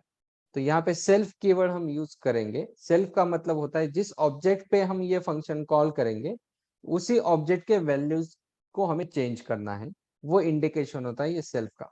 तो हर एक मेथड जब इसके अंदर हम डिफाइन करते हैं उस मेथड का फर्स्ट डिफॉल्ट पैरामीटर जो है वो सेल्फ रहता है, राइट। तो ये समझ लेना है, याद रखना है, self is first parameter by default. And उसके बाद फिर एडिशनली अगर कुछ पैरामीटर्स हमें पास करने तो हम यहाँ पे पास कर सकते हैं उस मेथड के अंदर। एंड देन उन पैरामीटर्स के साथ जो भी हमें परफॉर्म करना है यहाँ पे ऑपरेशन हम परफॉर्म कर सकते हैं। तो ये इनिशियलाइज मेथड है, इनिशियलाइजेशन मेथड है। उसके साथ अगर मुझे कुछ और अलग अलग मेथड्स डिफाइन करते हैं, मुझे जैसा चाहिए, जैसे यूजर डिफाइंड मेथड्स, तो उसके बाद यहाँ पे हम डिफाइन डेफ यूज करके हम अलग अलग मेथड्स को डिफाइन कर सकते हैं। तो एक एग्जांपल यहाँ पे हम देखें, जैसे यहाँ पे एक एग्जांपल है पर्सन। तो एक पर्सन नाम का क्लास मैंने डिफाइन किया, क्लास पर्सन। अब ब्रैकेट के अंदर मैंने कुछ नहीं डाला, मतलब ये सिंपल एक क्लास डिफाइन हम कर रहे हैं। उसके अंदर इनिशियलाइज मैंने डिफाइन किया, init double underscore init double underscore. उसके अंदर पहला पैरामीटर है सेल्फ। अब मैंने क्या किया, पर्सन के कुछ पैरामीटर्स डिफाइन किए, जैसे नेम है और एज।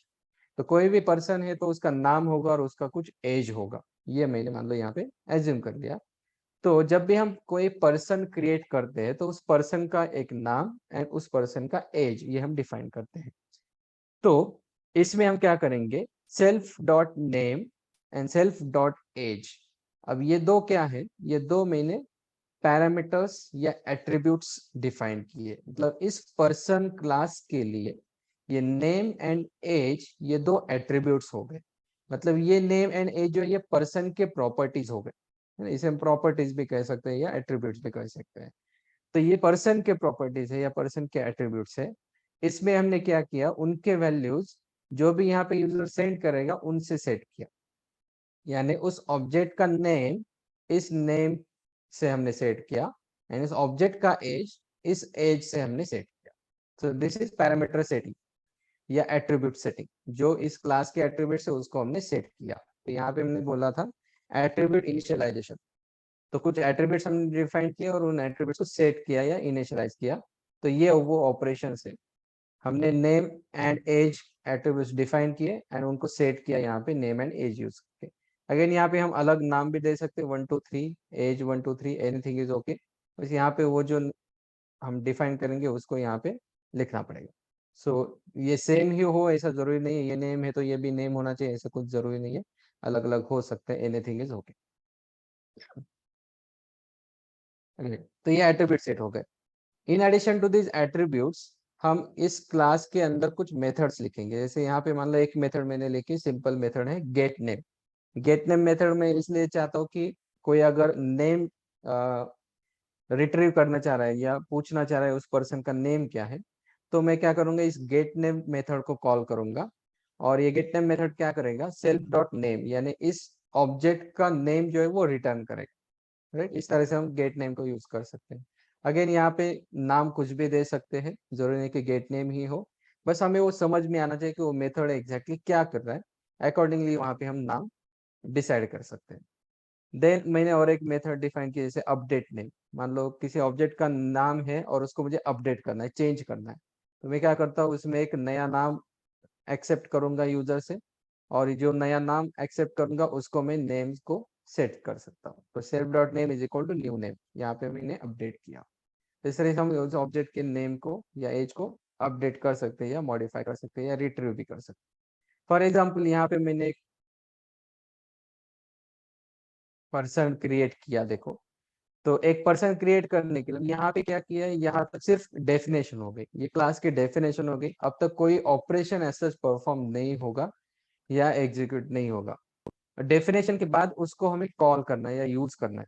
तो यूज करने के लिए क्या करते हैं हम, ये क्लास का नाम लेंगे यहाँ पे पर्सन, एंड इनिट फंक्शन में जो पैरामीटर्स हमने पास किए सेल्फ छोड़ के, सेल्फ तो डिफॉल्ट है, सेल्फ छोड़ के जो पैरामीटर्स यहाँ पे हमने पास किए वो पैरामीटर्स मुझे यहाँ पास करने पड़ेंगे। तो जब मैं ये पर्सन एंड उसके अंदर पैरामीटर्स पास करूंगा तो बाय डिफॉल्ट ये क्या करता है, इस पर्टिकुलर पर्सन के क्लास डेफिनेशन में जाता है और उसके अंदर इनिट मेथड को देखता है, इनिट मेथड कहाँ है। उसको जब ये मेथड दिखती है तो उसके अंदर ये पैरामीटर्स को ये पास करेगा। तो होगा क्या, ये पहला पैरामीटर नेम में जाएगा और दूसरा पैरामीटर एज में जाएगा। फिर ये नेम एंड एज उसके सेट हो जाएंगे। तो यहाँ पर क्या होगा, ये एक ऑब्जेक्ट क्रिएट हो जाएगा। मतलब यहाँ पर हमने सिर्फ क्लास डिफाइन किया था, क्लास डिफाइन करने के बाद उसका एक ऑब्जेक्ट क्रिएट किया, यानी क्लास को इंस्टेंशिएट किया हमने। क्लास को इंस्टेंशिएट करना मतलब उसका ही एक ऑब्जेक्ट क्रिएट करना। उस ऑब्जेक्ट के नेम एंड एज मैंने सेट किया। तो अगर मैं इसके अंदर का ये मेथड कॉल करना चाहता हूँ, जैसे हमने मॉड्यूल में किया था मैथ डॉट पावर या फिर मैथ डॉट फ्लोर सील या एसक्यूआरटी, तो उस मॉडल के अंदर के फंक्शंस हमने कॉल किया। वैसे यहाँ पे क्लास के अंदर के फंक्शंस कॉल करने हैं तो उस ऑब्जेक्ट के ऊपर डॉट करके हम कॉल कर सकते हैं। तो ऑब्जेक्ट का नाम हमने असाइन किया यहाँ पे पी, तो पी डॉट गेट नेम, इस तरह से हम कॉल कर सकते हैं। तो अब ये पी के अंदर जो नेम है सेल्फ डॉट नेम, अब यहाँ पे सेल्फ का मतलब क्या होगा, वो सेल्फ का मतलब हो जाएगा ये पी। तो पी के अंदर नेम क्या है, तो नेम हमने डाला था ये अमिश सिन्हा, तो वो रिटर्न हो जाएगा और वो प्रिंट हो जाएगा। अब मान लो मैंने अपडेट किया, अपडेट नेम अमीश की जगह अमीशा किया, तो अमीशा सिन्हा, तो अब क्या होगा, अपडेट में हमने क्या किया, उस नेम को चेंज किया इस न्यू नेम से। तो पहले जो अमीश सिन्हा नाम था उसके जगह अब अमीशा सिन्हा जाएगा।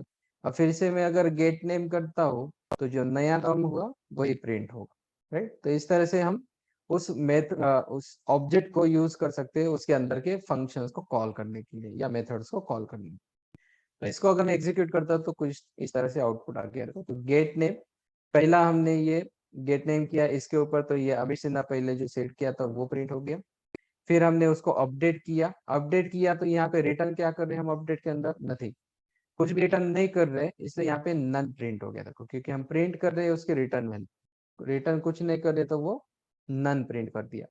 अब गेट नेम फिर से हमने कॉल किया, गेट नेम में रिटर्न क्या हो रहा है, सेल डॉट नेम, तो जो हमने नाम नाम अपडेट किया था वो अब नया नाम यहाँ पे प्रिंट होगा, राइट। तो इस तरह से हम क्लास को डिफाइन करेंगे, उसके अंदर एट्रीब्यूट्स डिफाइन करके सेट करेंगे एंड कुछ फंक्शंस या मेथड्स डिफाइन करके उनको भी कॉल कर सकते हैं।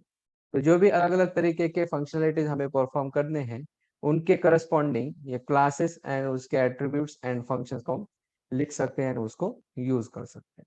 So this is what is classes and objects. अब मान लो ऐसे पर्सन को हमने डिफाइन किया नेम एंड एज।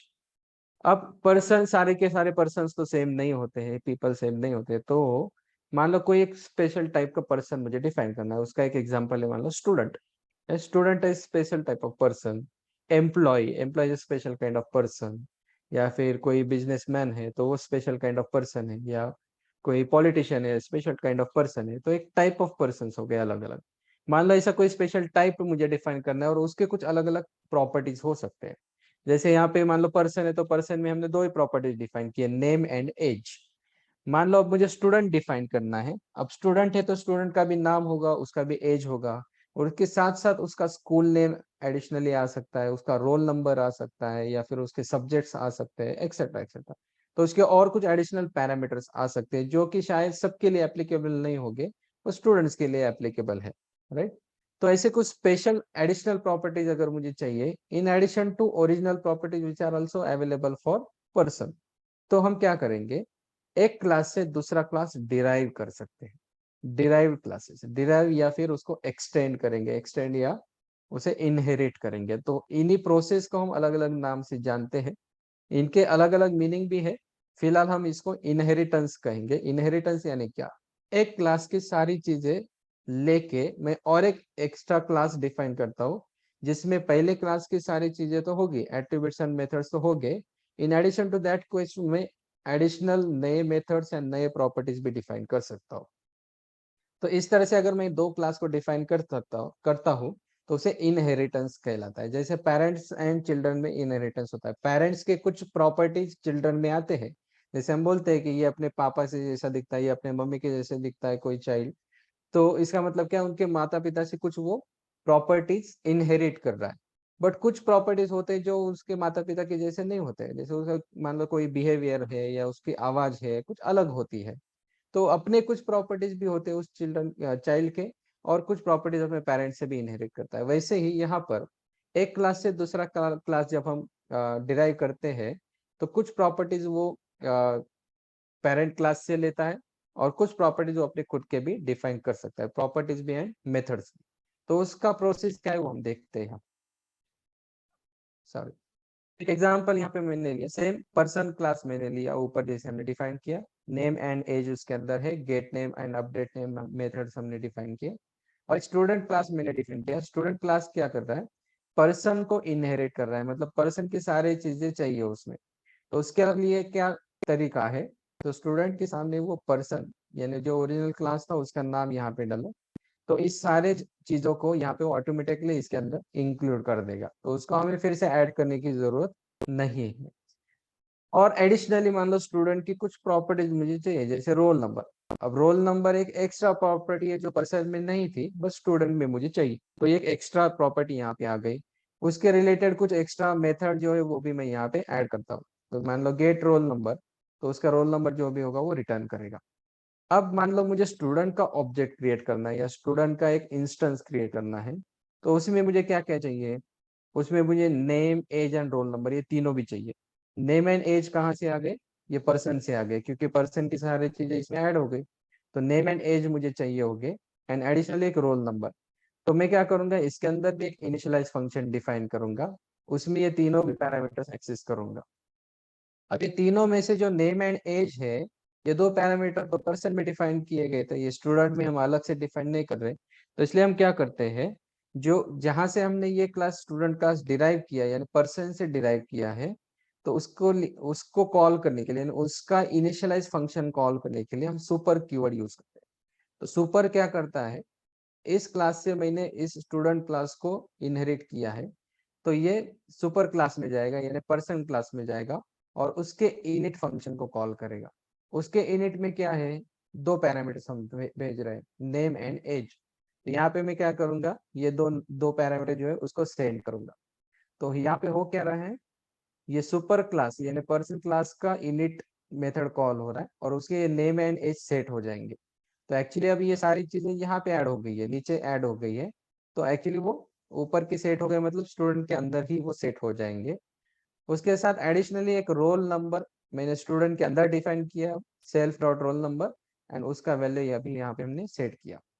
अब एक एडिशनली मेथड जैसे गेट हो, अपडेट हो, हम अलग अलग मेथड्स डिफाइन कर सकते हैं। उसका एक जस्ट एग्जांपल मैंने लिया, गेट रोल नंबर, और उसके अंदर सेल्फ बाय डिफॉल्ट पैरामीटर है, और मैंने रिटर्न किया सेल्फ डॉट रोल नंबर। तो इस तरह से जैसे ऊपर हमने मेथड्स डिफाइन किए थे गेट नेम, अपडेट नेम, वैसे यहाँ पे get roll number, set roll number, इस तरह से मेथड्स हम डिफाइन कर सकते हैं। अब जैसे हमने ऊपर फंक्शंस या ऑब्जेक्ट्स क्रिएट किए थे, वैसे पर्सन एक ऑब्जेक्ट हमने क्रिएट किया, एक स्टूडेंट ऑब्जेक्ट क्रिएट किया। अब स्टूडेंट में हमने क्या किया, name, age and roll number, ये तीन पैरामीटर सेंड किए। यहाँ एक स्टूडेंट का ऑब्जेक्ट क्रिएट हो गया, यहाँ पे पर्सन का ऑब्जेक्ट क्रिएट हो गया। अब इनके कुछ मेथड्स यहाँ पे हम देख सकते हैं, पी डॉट गेट नेम, जैसे पहले हमने किया था, ये तीन फंक्शंस कॉल किए थे, तो उनके तीन आउटपुट आ गए, अभिषेक सिन्हा, नन एंड अमीशा सिन्हा। वैसे हमने एस के ऊपर भी कुछ कॉल किए, एस डॉट गेट नेम। अब वैसे हमने स्टूडेंट है तो उसका नेम सुमित सिंह, यहाँ पे सुमित सिंह प्रिंट हो गया। गेट रोल नंबर है तो उसका रोल नंबर है 21003, तो 21003 यहाँ पे प्रिंट हो गया। अब एस के ऊपर गेट नेम देखो, गेट नेम यहाँ पे हमने कॉल डिफाइन किया है कि कहीं नहीं किया। गेट नेम कहाँ है, गेट नेम यहाँ पे पर्सन में है, फिर भी हम उसको कॉल कर सकते हैं, क्योंकि ये पर्सन की सारी चीजें स्टूडेंट के अंदर भी आ गई है, तो इसलिए एस डॉट गेट नेम भी हम कॉल कर सकते हैं। तो वहां से हमें नेम मिला और वो यहाँ पर प्रिंट हो गया। तो इस तरह से एक क्लास से दूसरा क्लास हम डिराइव कर सकते हैं, इनहेरिट कर सकते हैं, तो उसकी सारी चीजें हम यहाँ पर कॉल कर पाएंगे directly. Right, this is inheritance of classes and creation of objects. तो ये क्लास का एंड ऑब्जेक्ट का बेसिक कंसेप्ट है।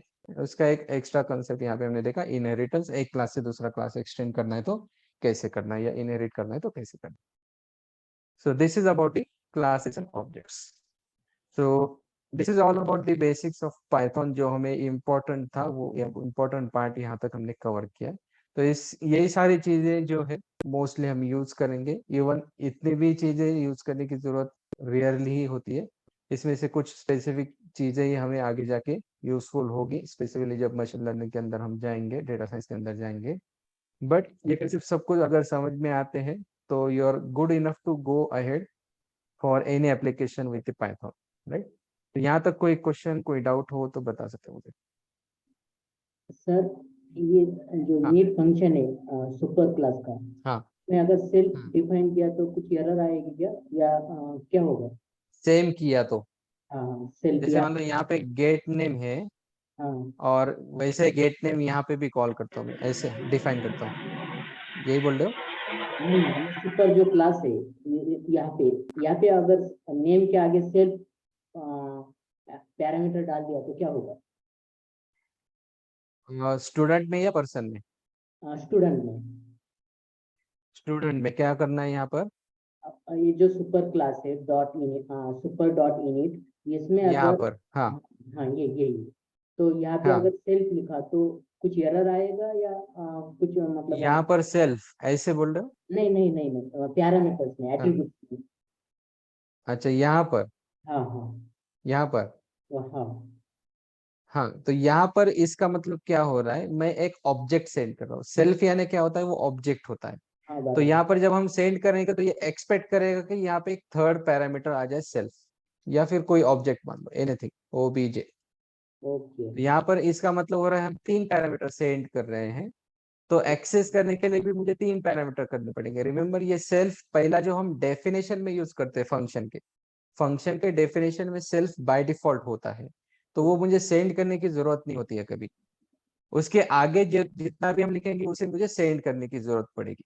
तो जब मैं यहाँ सेल्फ नेम एंड एज ये 3 पैरामीटर सेंड करता हूँ, तो यहाँ पर भी ये एक्सपेक्ट करेगा कि 3 पैरामीटर में एक्सेस करूँ। ओके समझ में आ रहा है? तो ये सेल्फ और ये सेल्फ सेम नहीं होंगे, ये ओके सेल्फ और ये सेल्फ उसमें असाइन नहीं होता है, ओके राइट? तो this will be considered as additional parameter, okay right? Send कर सकते हैं बट वो एक एडिशनल पैरामीटर मुझे एक्सेस करना पड़ेगा फिर वहां पे, okay sir okay understood. right? और कोई क्वेश्चन?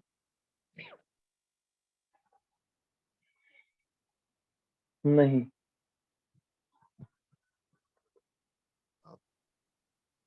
फाइन, तो this is all about the Python basics. चलो इसको एग्जीक्यूट करके एक बार हमने किया तो शायद देखा था वो पुट, यस इनपुट हमने देखा है क्या क्या आता है। तो ये क्लासेस एंड ऑब्जेक्ट्स के साथ ऑब्जेक्ट ओरिएंटेशन एग्जैक्टली क्या होता है ये भी हमने अंडरस्टैंड किया। Now it is all basics, जो असाइनमेंट मैंने लास्ट सेशन में दिए थे वो कंप्लीट कर लो। एंड उसके साथ और फंक्शन के रिलेटेड असाइनमेंट्स मैं व्हाट्सएप के ग्रुप में शेयर करता हूँ, वो असाइनमेंट भी फिल करने की कोशिश करो। And in the next session now will go to the special modules in Python, जैसे numpy है, pandas है, मैटप्लॉटलिब है। तो ये 3 स्पेसिफिकली बहुत ज्यादा लेवल पे हम यूज करने वाले आगे जाके, तो इन तीनों को और डिटेल में हम अच्छी तरह से अंडरस्टैंड करेंगे उसमें क्या क्या चीजें हैं। तो नेक्स्ट सेशन में हम स्टार्ट करेंगे। फॉर टुडे यहीं पर हम स्टॉप करते हैं। So we'll meet in the next session then. Okay Fine. Okay sir Okay. Okay thank you. Stop here for today. I'll share the link for the next session tomorrow. Okay okay okay good night. Stop here then. Good night. Good night. Meet in the next session.